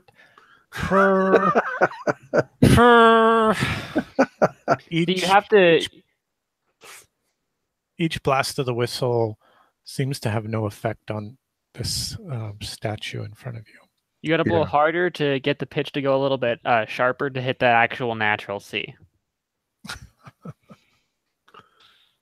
Is that what Horace says?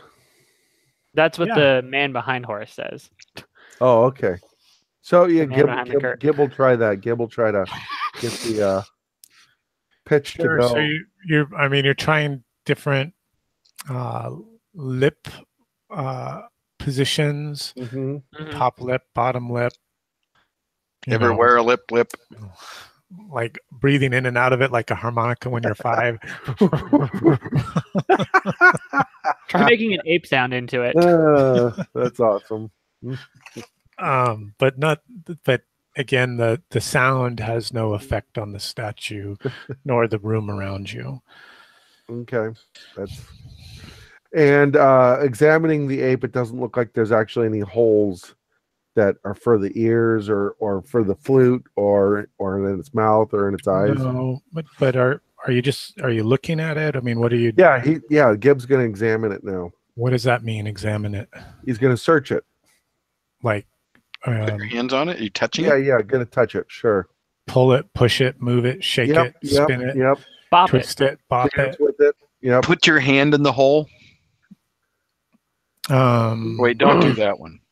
Yeah. So as you begin your careful inspection and search of this, and then you lay your hands sort of on the shoulders, like getting ready to turn it, and its lips begin to move. It says, "Feed bad egg,"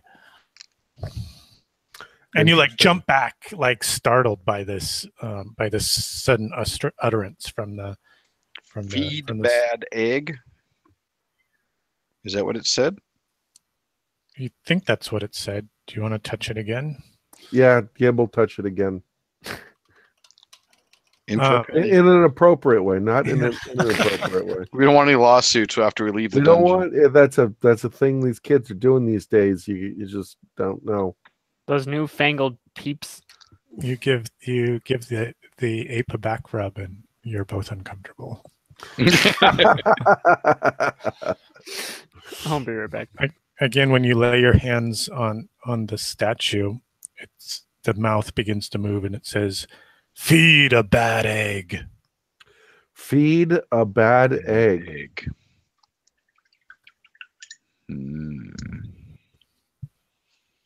Interesting. Are we? Is Niles with us? Nils? Yeah. Nils? I think he slipped away. Oh, he's on mute. Let's see what's going on with him. Where did I write down? Sorry, Grace keeps coming in and bugging me. That's all right. I've been here the whole time. That's okay. I was just waiting for other people to step in with some advice because this is getting interesting, right? Feed bad eggs. Feed the bad egg. Feed the bag egg. No, that's not exactly what it said. Oh, Feed a bag egg. man, our memory's sharp. You all have amazing note-taking I'm trying to write. materials right here in front of you at this electronic device. Feed a bad egg. Feed a bad egg. Interesting. Anybody? Some Bueller? pronunciation combination. Bueller? No. And when you tried, when you do realize that this statue is not movable, and you have kind of searched around it and behind it, discovered nothing other than when you first touch the statue, it utters this phrase.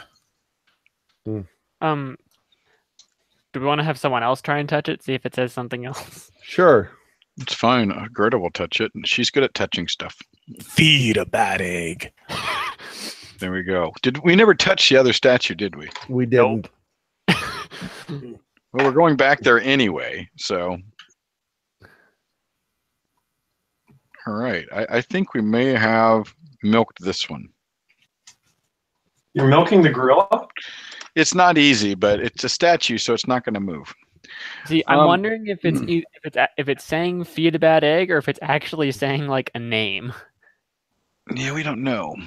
But and a bad egg could be a bad thing, like, a spoiled child or whatever. Or just an egg, right? Or I mean, because wasn't there? No, we didn't come across eggs. I mean, no, it came across the but I shell. do have a magic orb of levitation,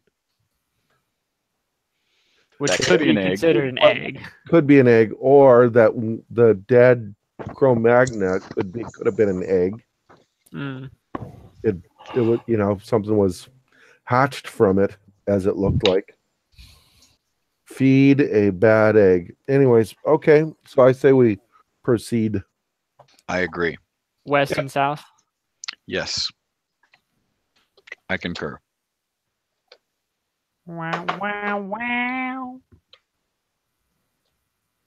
So we're heading into that room, Aaron. Yeah, I just need 5 minutes. Can you guys give me that? No worries. Okay, cool. That gives us all +3, though.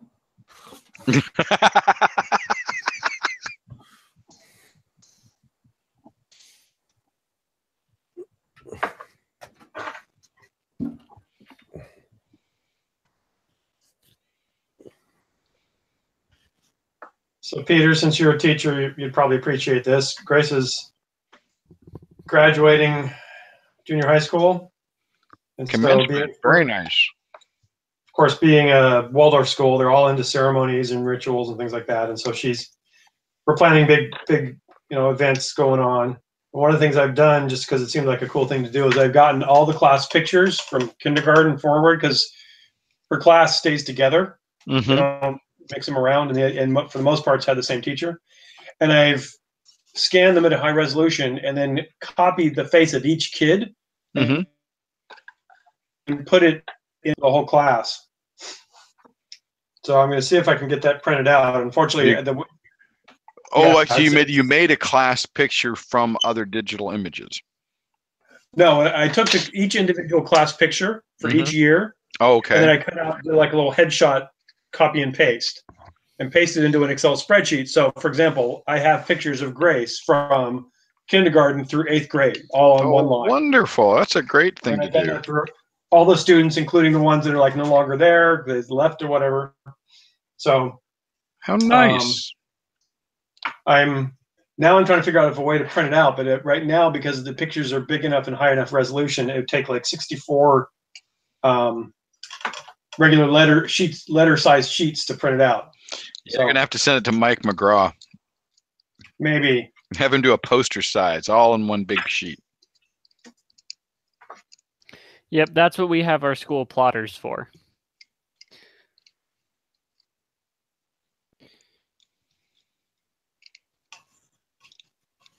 Because when you get to something that big, you can't do generic paper. I think we should just use those big printers they use for making billboards. Yeah, that's basically what we use for plotter. That's what plotters are. Nice. Yeah, we have to give enough large poster presentations that we get to use it.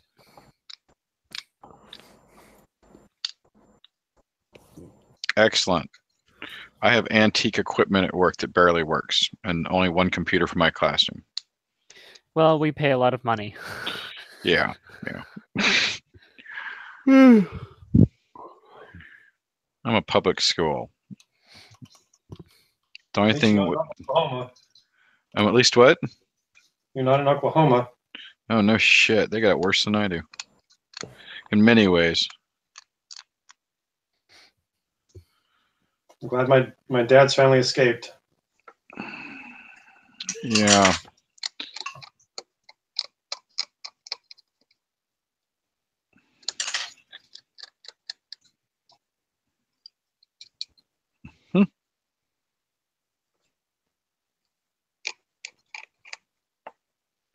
So, Peter, are you available one of those days that I mentioned for my game? Was it like 11th or 12th or something? Wasn't that it? Oh, Yeah, the I had 21st. nothing on either days. You know, let me know. I could probably plan around it. So, but Saturday mornings are really good for me because the only thing I generally have going Saturday mornings are laundry. But Sunday would work too. Okay. And Heather's pretty flexible. You know, if I say, oh, can't make it this weekend or can't make it Sunday, she's fine. She's a real life person. She's got her own life.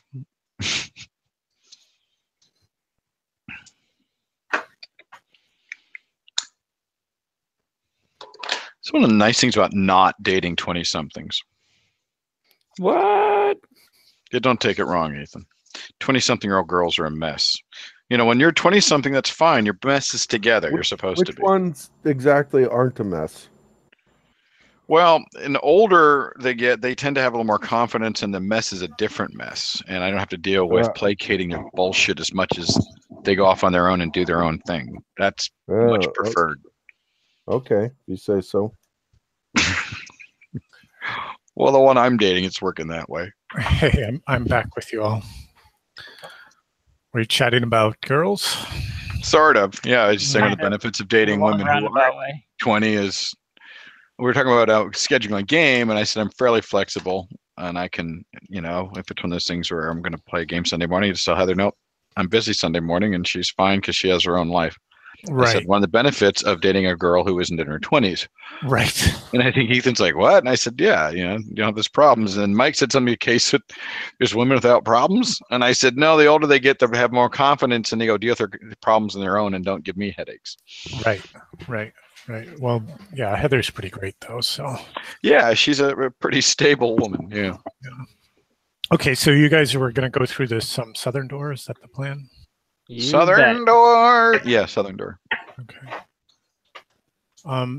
So this has been a truly impressive big dungeon crawl. So the door opens to one of these very similar ash heaps, small 10 by 10 rooms with the urn in the center of the room. But billowing forth from it as you open the door is this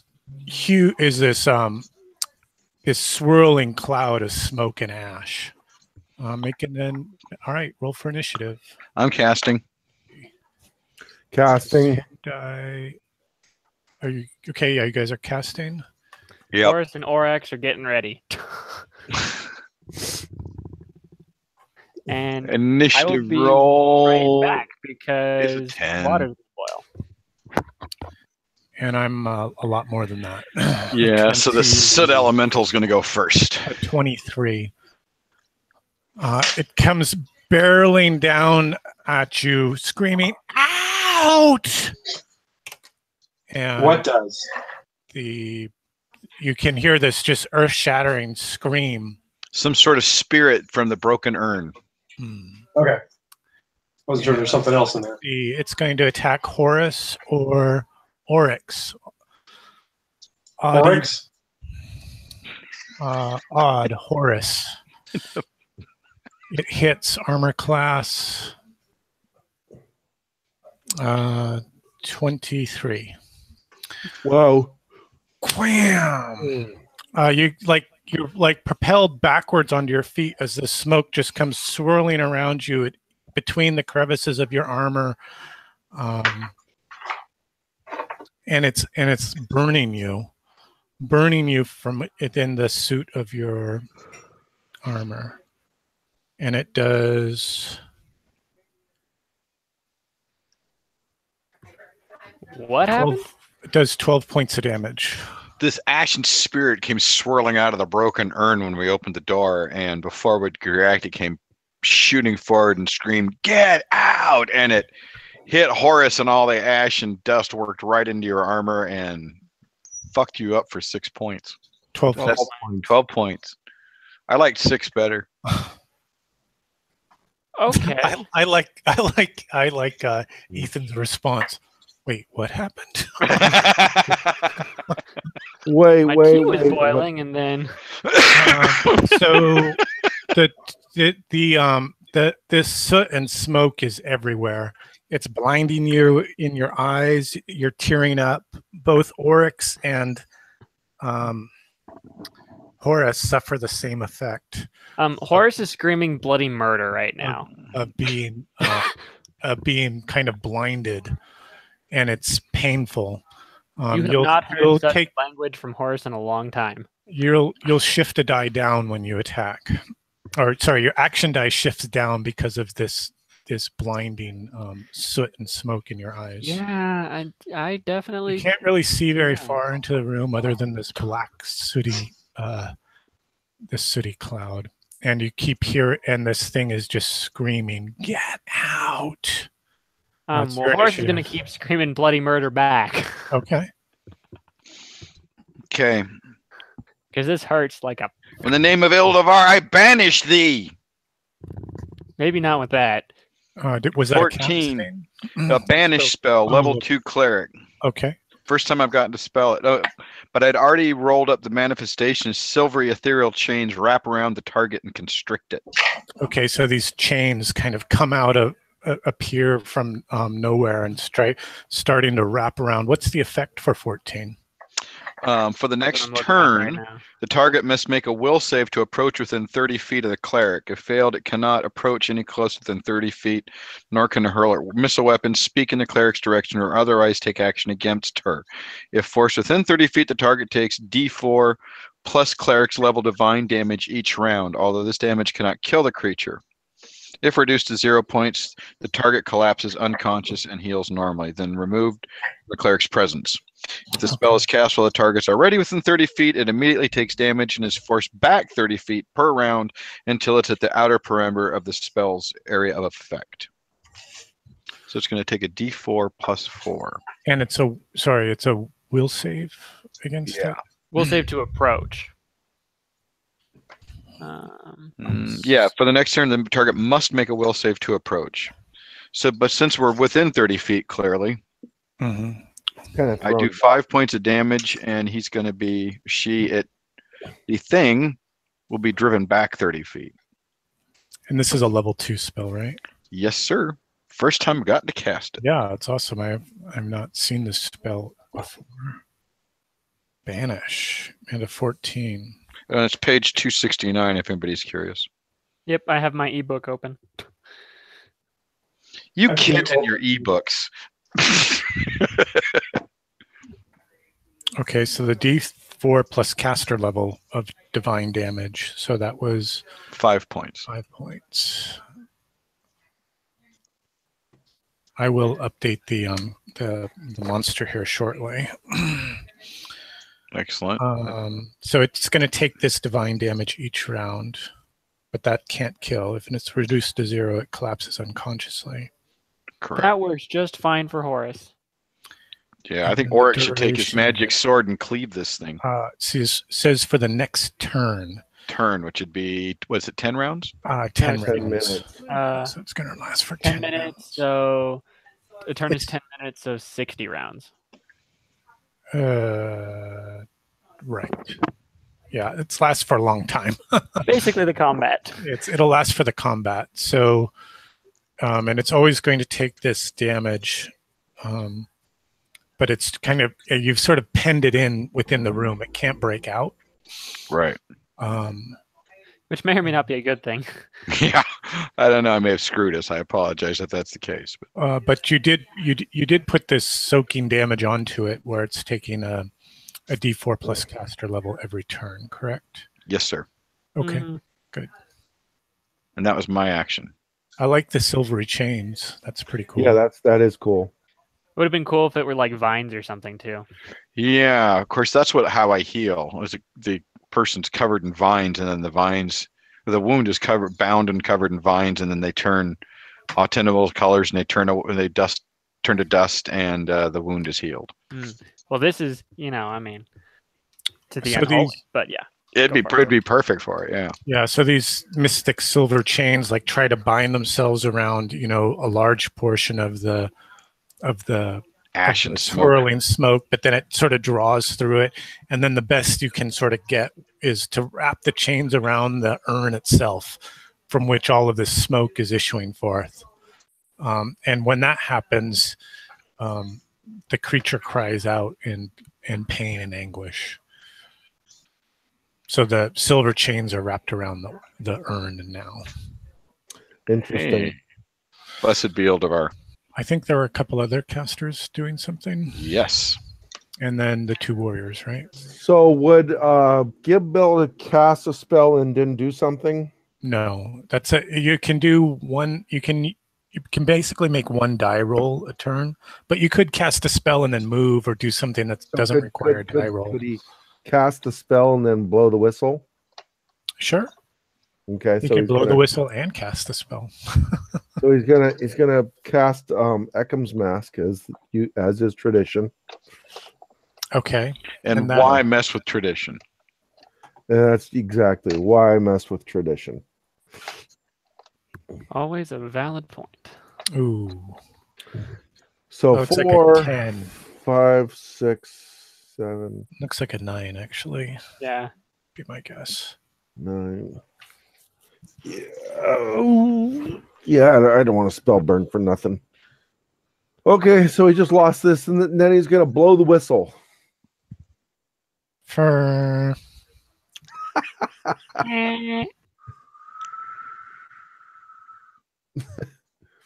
Hey, you never know until you try, to quote Jack Exactly. Burton.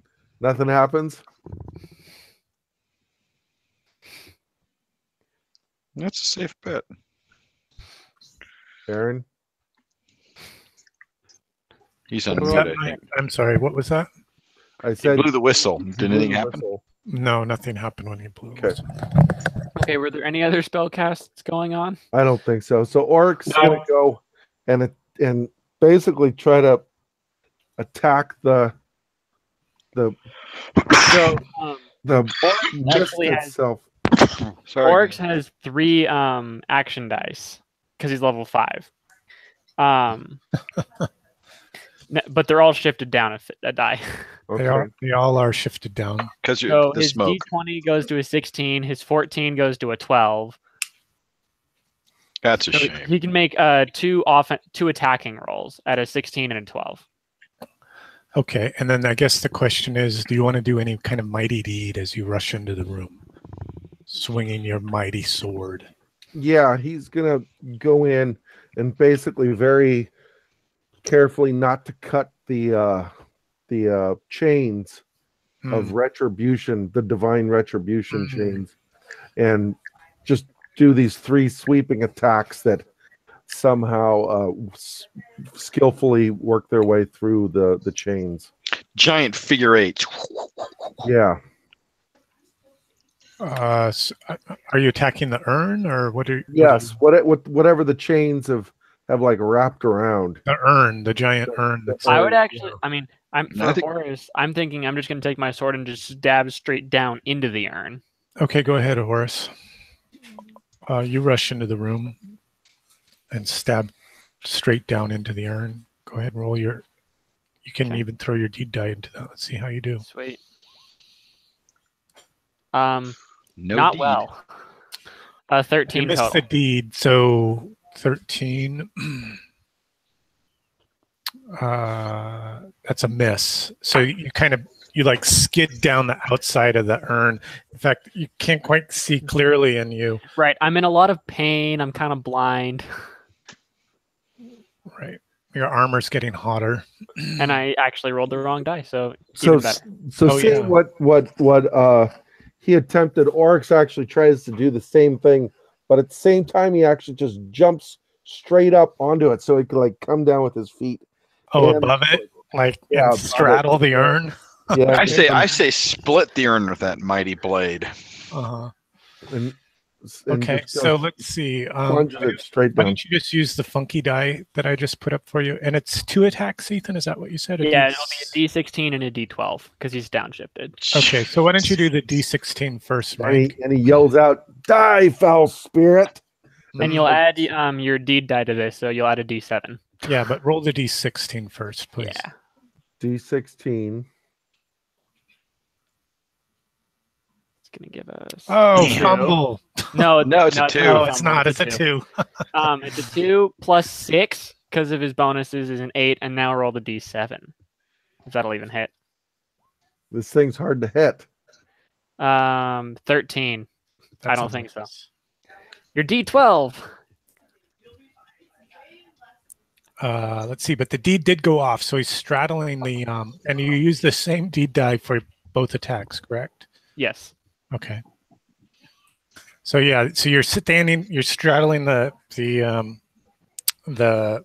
urn, and you like thrust into the ash. Ah! Does he get another? Yeah. A D12. D12 this D12. time. Oh It's a yeah. crit. Okay. Ah! 5 plus 6 is so he hits a 23, and that would be a crit. Well, the crit range is the natural die. Right. He rolled a Right. 12. Which he did. He rolled a nat 20. Rolled a nat 12. Right, but what's the crit range for a warrior at level? Oh. It's 18 to 20. Even at level 5, it's 18 to 20. Well, because it goes up to 18 to 20 at level 5. Otherwise, it's 19 and 20. Oh, so he'd need to roll an 18 on an 18-sided die to do that. Right. Because Gotcha. he's downshifted, he can't.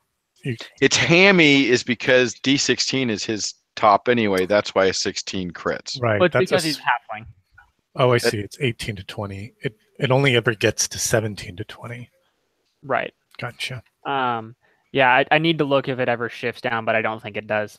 Hey, he still hit the damn thing. We hope. What was the total? 23. 23. Oh, 23. Yes, that is a hit.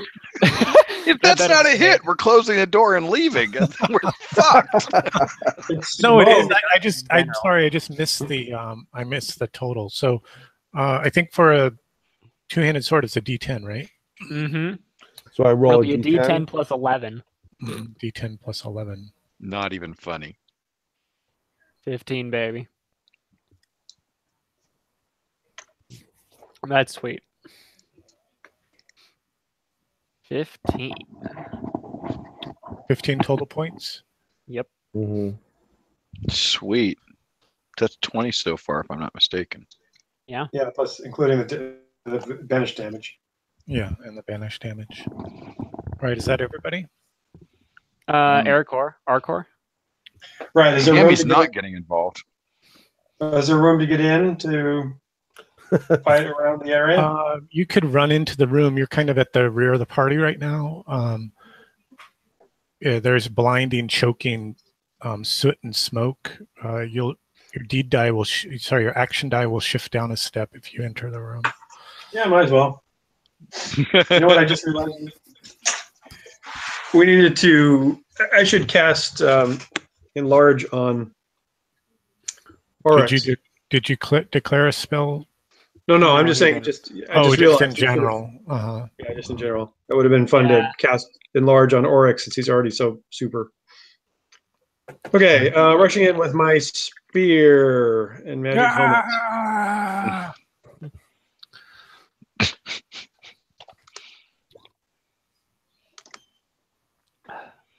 Well, that's yeah, okay. But I did a lot of damage. You did a lot of damage to nothing. Exactly.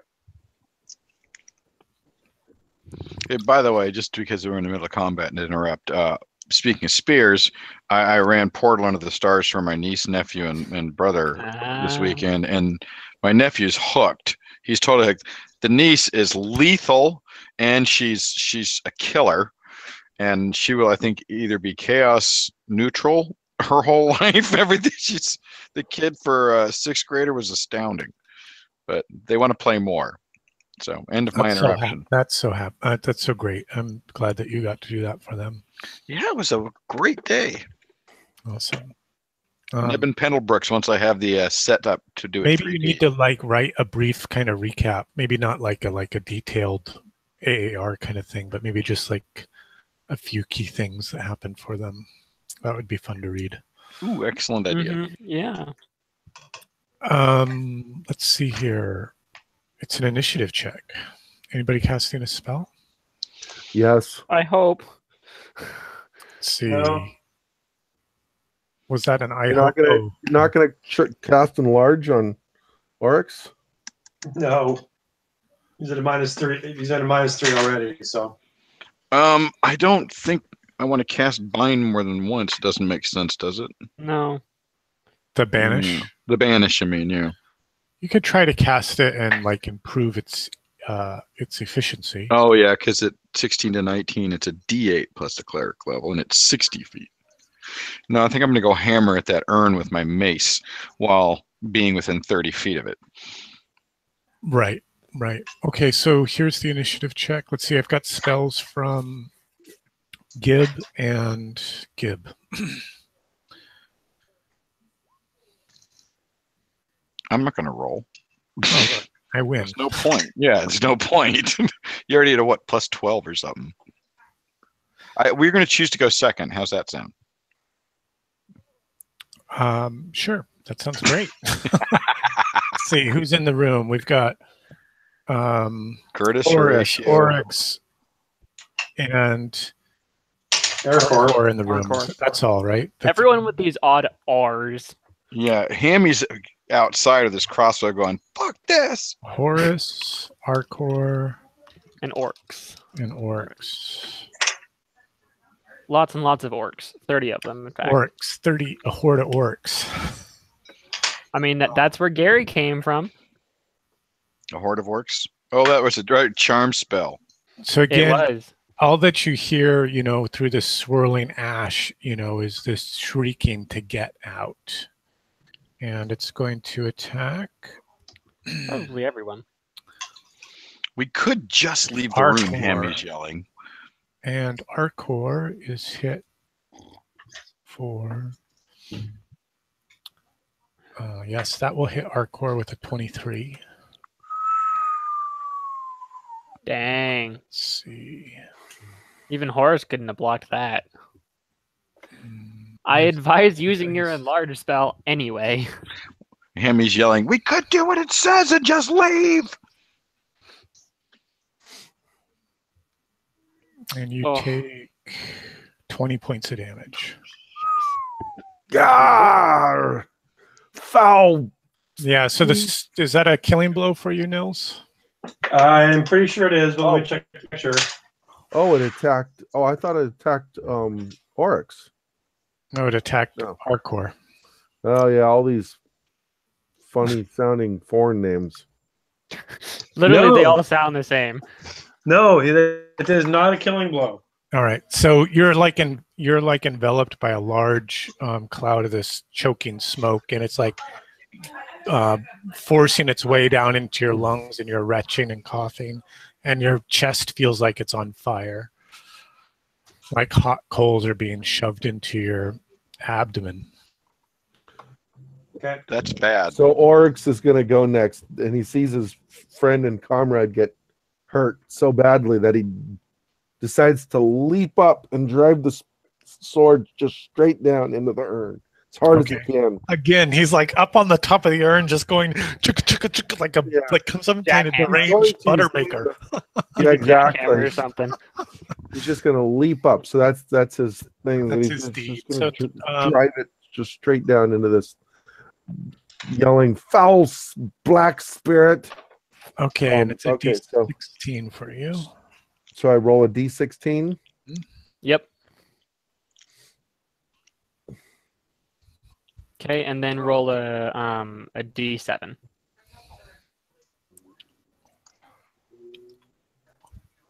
So a deed goes off, and that's 22. Okay, that's definitely a hit. And you can, so now let's roll the second attack, the D12, correct, Ethan? Mm-hmm. Yep. Okay. Oh my goodness. All right, 12. So 15, plus- 21. Okay, so 2 hits. So 2d10 points of damage Plus 6. Oh, you're not gonna add Or, it to sorry, a each attack d10 individually? plus. No, it's a d10 plus 6, and it's a d10 plus 6. Okay, So- and it's actually a D10 plus 9 because of his deed. Oh, correct. Oh, I was So he's- counting. I was counting his deed because his deed was a 3. His It's deed is, 3 for the strength and 3 for the deed, correct? but his blade's a +3 enchant, which means +3 Oh. hit and +3 damage. You're right. You're right. Pardon So me. it's Roll a D10. 2d10 plus 18. Jesus, I like this guy. Okay, and one more d10. Oh, good lord. 36 points of damage. Die, foul spirit. 36. This thing has taken 56 points of damage. Pretty much all of it from our champion here. Yeah, but this last one here was, well, actually, it's all been magic. Because the damage I've done so far is magic. It's an enchanted blade that he's hitting it with, yes. Sorry, just doing some math on my side. Unfortunately, no Wizard's Bane or Soot Elemental Bane or anything like that. That would be fun.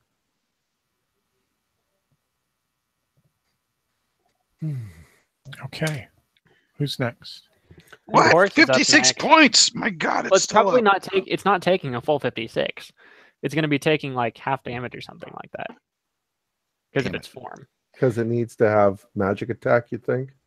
No, I think it's because it's just a bunch of dust particles. Oh. I think it's because we have to destroy the urn. Because that's what's bound.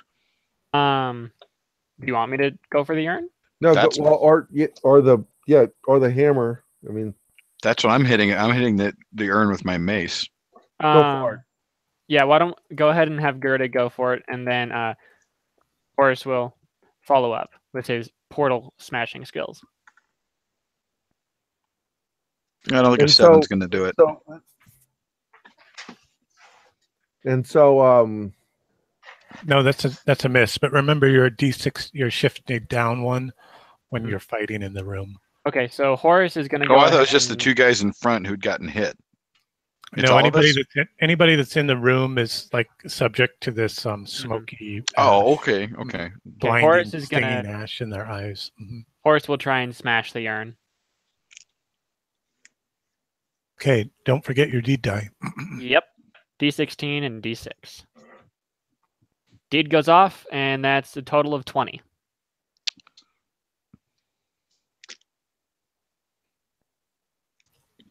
Nice. The urn just shatters. Blam! The chains fall to the ground, like sort of in a heap around the shards, and you hear this great cry. No! My home! Out! Out! Out! And I think we know what we need to do. Let's get out. Yeah.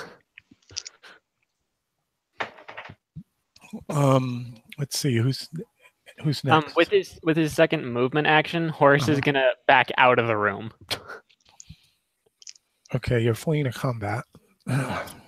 Yep, he can take a free hit at me. so it's not dead. This thing, Mm-mm. it's nothing. We'll do that later. So we'll make a decision about that later. At the beginning, you're trying to leave the room. I got it. Yeah.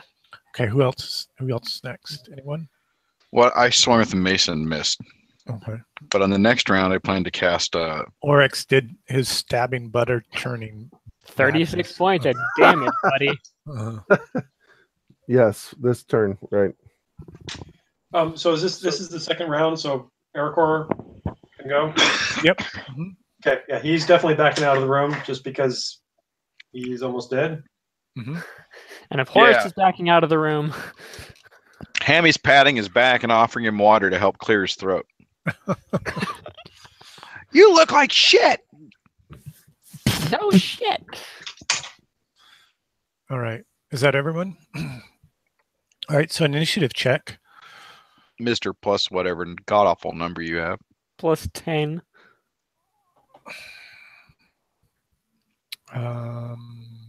I am a Better than that.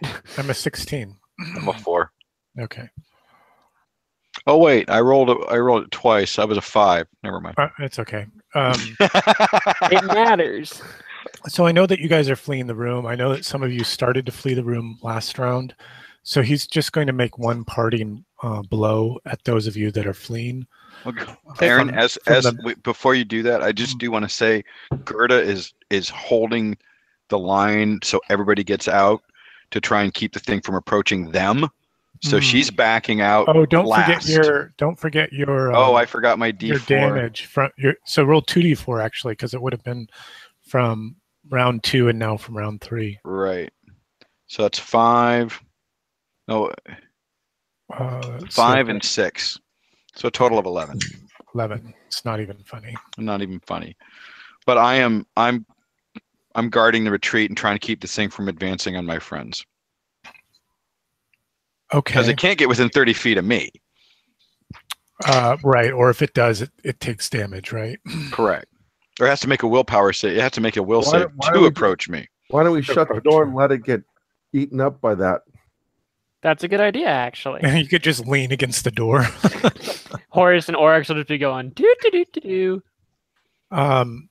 So there's still make a luck check, Gerda, to see if you can soak the attack that's coming, or if it's going to be randomized amongst your friends. I totally understand what you're trying to do, but because this thing is so amorphous and certainly large, it may decide to focus on one of the retreating party members. No, I didn't make my luck. Okay. So I think in the room we had Gerda, Hortus, Arcor, and Oryx. Correct. Those were the 4 PCs that were in the room. No, there's 3. Harcourt left. Arcor left last round, or correct. round 2 or possibly even round 3. But it still would have been able to get a free attack on him in that option. So I'm just sort of rolling the last free attack as you guys quit the room into the round 3 attack, rather than, punish you. Understood. Unduly punish you. Mm-hmm. All right, so here's the randomized attack against 3. Oh, Arcor. Oh, scheisse. It's okay, he'll miss. He hits AC 22. Not even Horus could stop that. Yeah, but he's an elf, so he's got 9 lives, right? Right.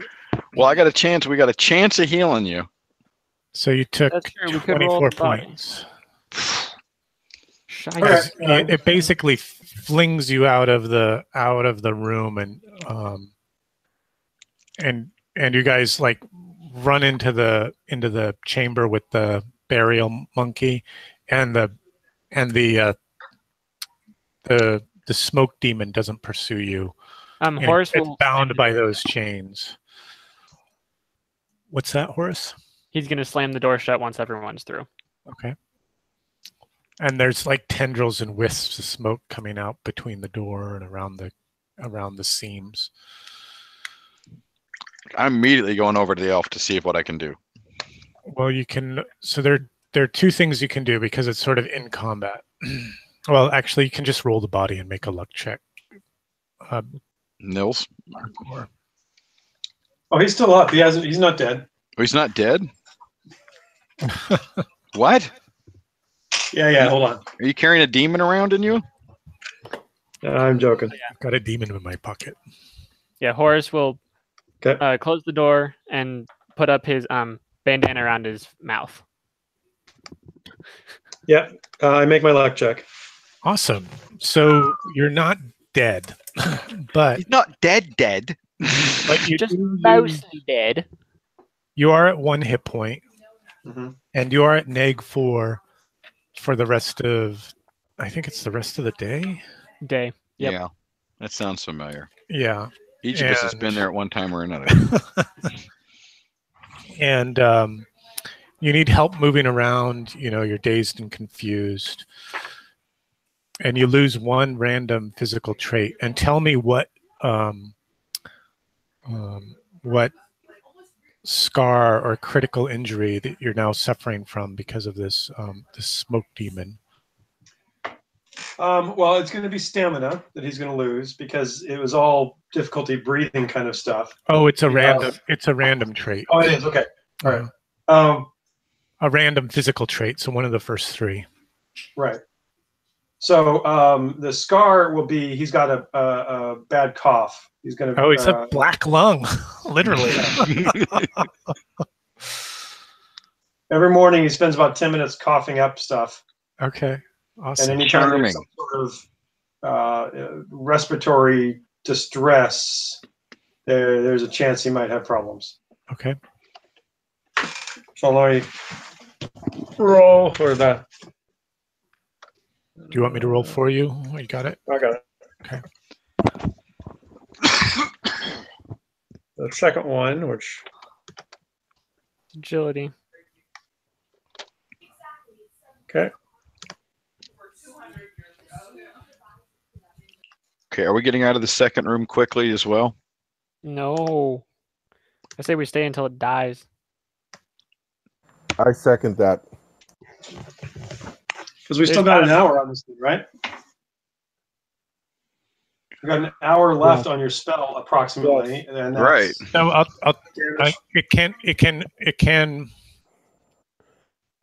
it can't die, but then we can go in and finish it off when it's down to 0. Right, I see what you're saying. Okay, so there's a couple of things about this spell, right? The way I heard from Peter was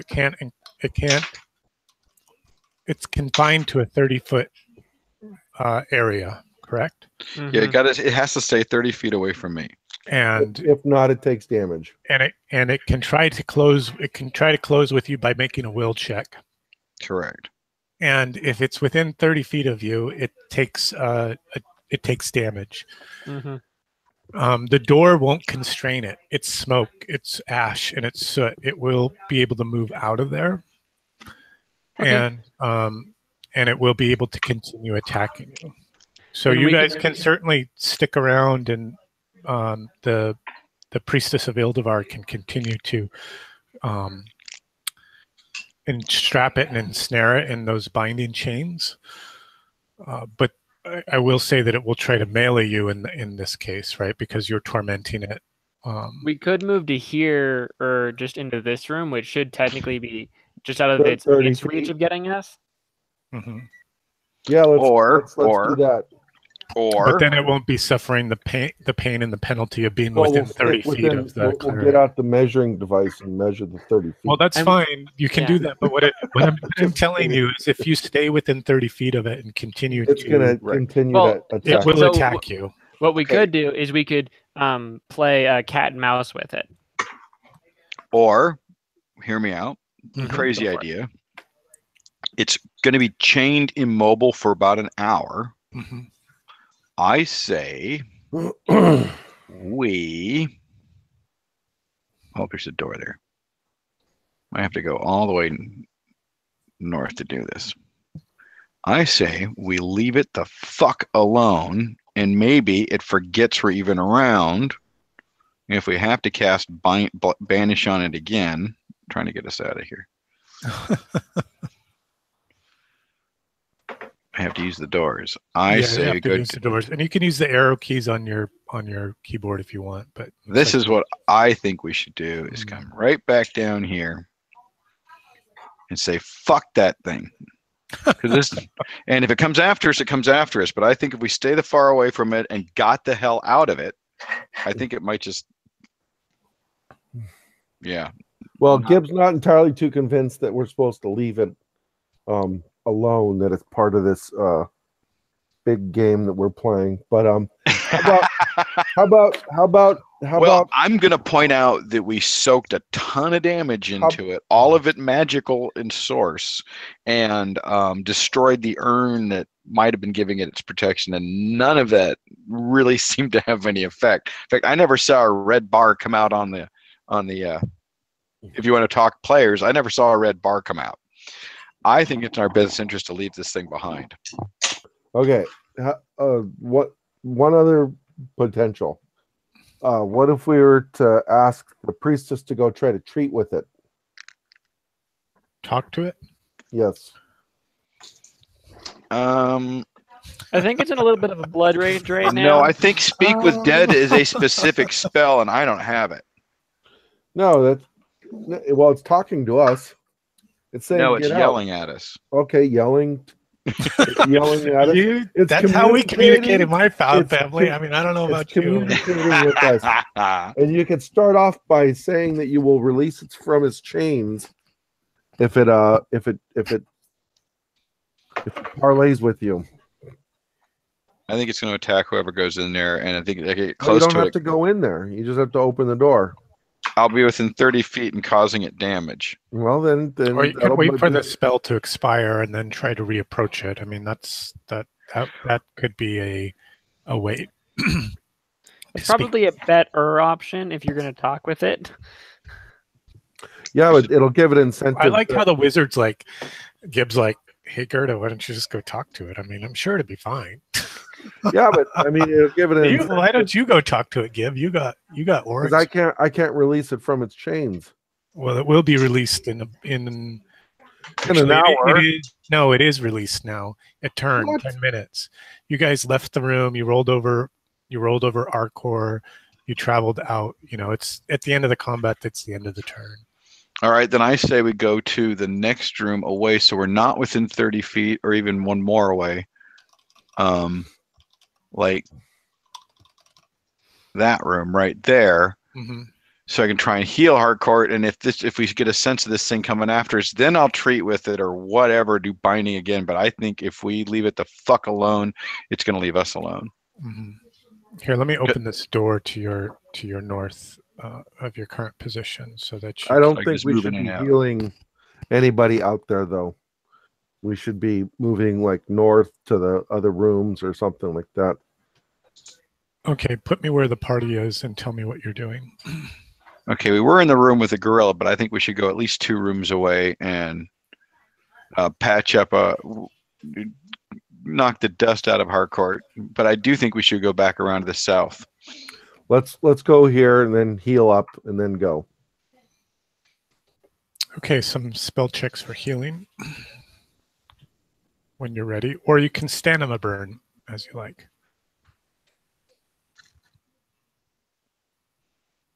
It's an 11. Don't think it's going to be That's enough. disapproval. You need 12 or higher. So that's your first point for the day, I think. Or I think Yep. you start at 1, or I'm going to check that. Yeah, you start at 1. Okay, yeah. So Because just that's why when you roll a 1, it causes that's why it disfavor. happens. Yeah. So now you've got 2 points, Peter. You want to cast again? Yep. Okay.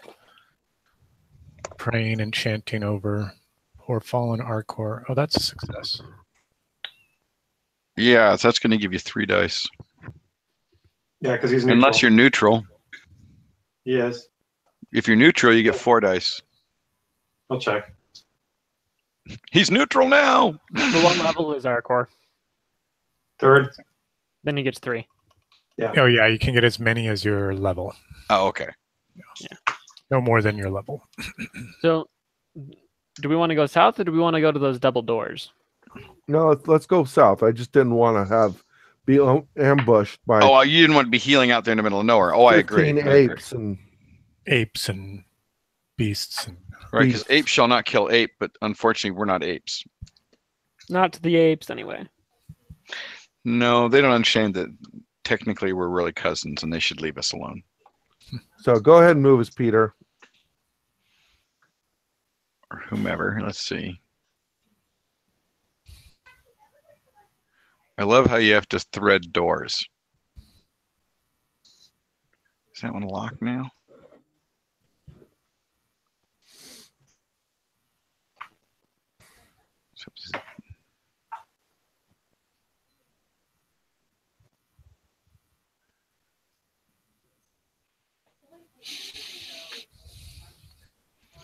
All right, that's where we had the fight. yeah, now you're back to that area where you had that big fight.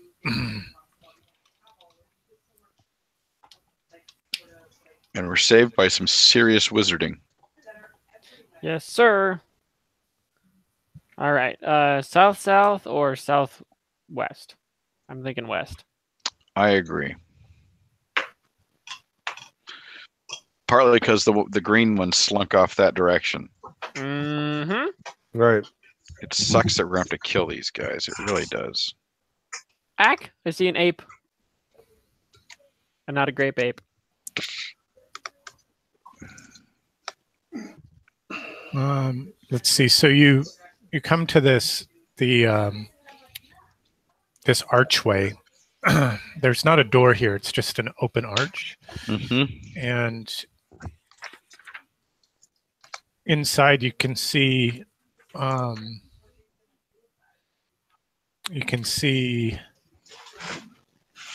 four of those apes crouched around doing ape things. You know, like grooming one another and sleeping. Gerda's up. And they don't. One of them sees you and goes, and like points its finger shakes its finger towards you. But they're surprised. They're surprised for 2 rounds. So you guys have the initiative here. Speak with animals. Okay. Fuck me twice. That's disapproval. Oh no, that's That- disfavor. That's That's disfavor. And So that- disapproval. So that takes you to 3 now. Yep. The delta is 1, right, Ethan? Yep. So that's 1d4 on the Ildevar chart. Peter, did you see the file I put together for Ildevar? I started Yeah. flashing it up a little bit. 4. Can't be good. To carry the message, that is my sacred duty. Convert a D10 followers by the next fortnight, or test again by rolling +5 on the roll. So I need 5 followers and 5 new followers. Are there by 5 the apes next in this room? Fortnight. It's the 8th day of the sword, so that would be by the 8th day of the House of Stone and Dust. Gerda. 5 followers. Okay, I already have a plan for that actually. Else. I have a question about those kind of spells. 5. Just check. Yes, go ahead. So is it convert 5 followers now, or instead of converting 5 followers, roll again right now on the die? No, in a fortnight. So roughly. It's the result of not converting the first. Okay, I understand. Yeah. So I've just marked it in my handy dandy almanac. So I have a record of that. So Well, I'll start converting now. I'm sure I can get Hammy. I'm sure I can get Hammy to join. yeah. Hammy's all for it. Make a personality check. What's Opposed the personality rolls? Hammy versus Gerda. High die wins. Oh, he's toast. Let's see it. Hammy Well, rolls an at 20. She's Wait got a for it. 16, so she should have +2, right? I think 16 is +1, but throw Nope, your it's d20. +2. Let's see how you do. It's +2. +2. Oh, wow. Well, Hammy's enthralled. He's gonna, I've seen her bring people back from the dead. I saw her freeze a worm the size of a Winnebago, and I don't even know what a Winnebago is. okay. His So there's personality your first. of 7 is there's 1 of 5. Yep, you can't even beat it on a nat 20. So Unless he has a personality mod. No, yeah, but he he has has a personality of -1. 7, right? He's an egg 1. Yeah. what's the benefit of stamina healing? Stamina healing is a 1-hit die. You track stamina loss as like a spell burn kind of, Right. Yeah. and you can recover it a little bit by resting, but So do we all stand back and it takes a whole turn to do that. It takes a whole 10 minutes to do that. So you need to find 20 minutes to do that. Okay, I'll hold off then. Okay. So should we have Gerda try communicate again? Well, that was our first round. So Correct. We have another round. Right. Or Before then, I suggest we move into the room. And really? Okay. well, I I only say we see. We I see think we back away and let Gerda try to Actually- communicate again. Looking at it logistically, we have 10 minutes left. Would this be a good place to stop? We can keep playing. I mean, we should probably play out this encounter and see what happens, just so we can end it on without trying to pick up in the middle of something. Okay. But thanks for I appreciate the time check, Nils. Thank you. Yeah, meaning it's not about to devolve into another giant combat. There are 4 apes in this room. Yeah. Okay. Yeah. It'll be small combat. Yeah. I'm happy to try to talk to them. That's my first choice always. So I say we do not enter the room and wait our round, and then for you to do it again. That's just Gibbs' opinion. 16. It works. So, yeah, all right. Let's see what happens. Let's see. There's my reaction table.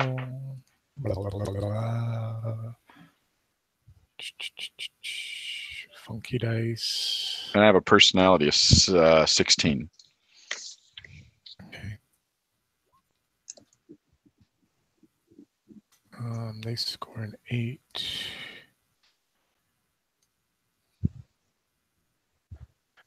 Yeah, so they're like, they're confused to see you again, and they're worried because they feel like, you know, the communication that you've kind of established with them. It's like you'll bring the worms or the black apes from the south. When we show up, the bad things show up. Right. Right. They're not hostile to you. They're confused and worried. And I will communicate that we are friends of the Moonshine clan. There's no recognition about any reference to Sky or the Moonshine clans or Moonshine clan or the clans of the mountains. So even if they are the clans of the mountains, they've been kind of fucked up. You know, their vocabulary is like childlike almost. Whereas So Sky even was Sky was fairly articulate in the way he could communicate with you about, you know, the sun and the sky and the nature and the plants and his, you know, his place in it, right? But these talking to kindergartners. Can we see down the hallway past them? South? West. It's to the left, west. Yes, the left is west, and that opens into just an arch, a curved wall there in the back of the room. You can even enter the room through this conversation and let your light shine. So there's no doorways, there's no nothing. It's just that weird curved thing. Yeah, there's this curved wall in the back there, and there's like a little square aperture on the back wall, you know, that sort of slants downwards. Interesting. Into the darkness. It's a square aperture a rectangular aperture that's about 24 inches wide and about 8 inches high, and it's at the base of that arched wall there in the far west, sloping down. So it's like a flute of some type. A flue might be a better way to describe it. We're not going down that. I say we leave them alone and say, we mean you no harm. Mm-hmm. Basically, I agree. Yeah, leave them in peace. Okay. And we will turn away. Okay. But I will offer them in my kindergarten ape language to offer to lead them back to the surface. They don't want to leave. This is their home. Okay. They live here. Very good. Can we offer them food? Ask them if they want food. They're quizzical. They don't know what what is this thing that you speak of? Well, Gib, are you gonna mark off a ration for me to give him? Sure. All right. They sort Bread of and dried fruit. yeah, they sort of sniff at it, and you know, they chomp on it and things like that, but they kind of spit it out like this isn't food that they eat. Mm. This doesn't resemble food for them. Yeah, we know But that it's the other all one. ape slobbered up. Right. So it's That's fine. wasted. Yeah. Let's just leave them alone, I say. I agree. We do know the purple ones ate the dead worms. I take it there's no bodies here today, is there? And no dead No, worms. there are no bodies. Yeah, that stuff's kind of been cleared up. Mm-hmm. I think somebody ate them. What happened to all the fish? Somebody ate them.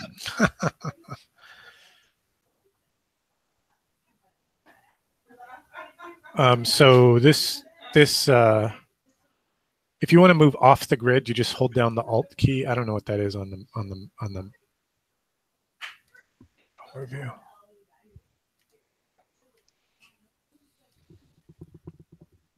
There, now I you say can we keep on playing since we have Oryx, you know, with us. And well, you guys don't have to quit the dungeon. You can certainly You can stop. just take a here. pause here, and this is where it picks up, Yeah, like a comic oh, book. okay.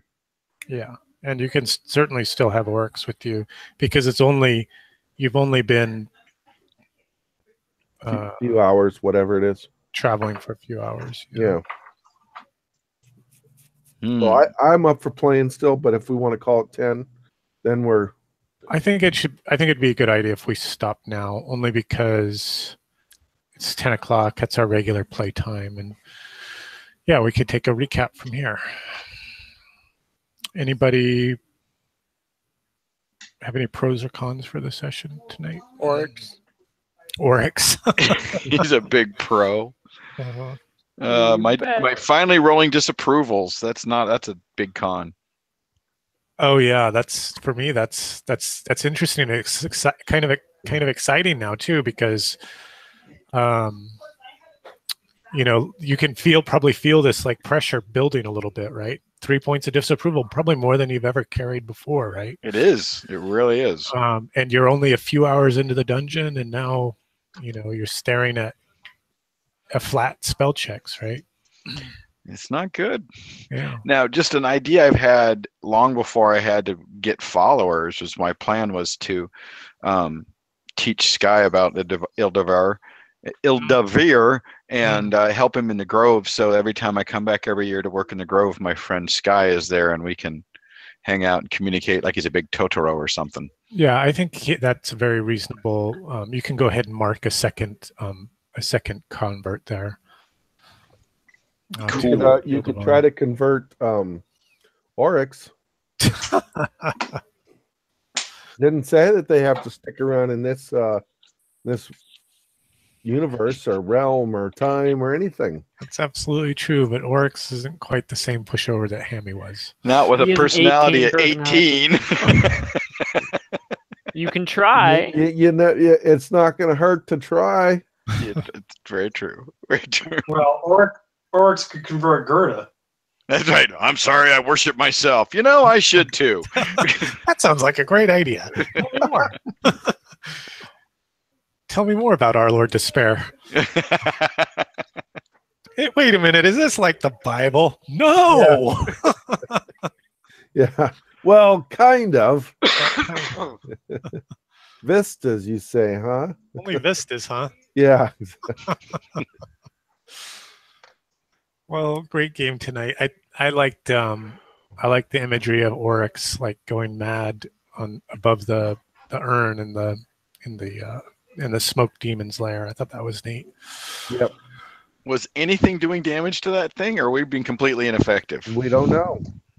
I'm sorry, I forgot to show you the bar. You were causing it some grievous injury, but it was mostly from the binding, from the banishing.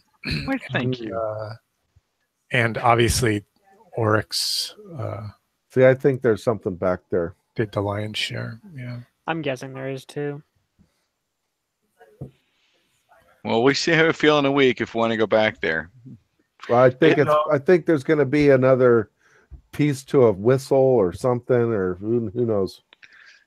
Gib, your instincts have proven rather wise more than once. So it took us 2 weeks to deal with the insect man. So we might just have to go back and deal with this thing. Yep. Yeah, We'll figure right. it out. Right. Nils, Okay. Ethan, anything for you guys? I think I heard Oryx being the highlight for Ethan. Yep. I think con would be that we really still haven't been able to figure out what's going on with the apes. Mm. Yeah, we're still no closer to understanding this whole thing. Right. Yes, Gibbs with bated breath to go try the whistle at the Hear No Evil ape. Oh, right. You guys wanted to go back and check out the Hear No Evil 8. Yeah, I'll have to do that next week. Yep. Okay, cool. All right. Well, fun session tonight, guys. Thanks a bunch. Okay, guys. Mhm.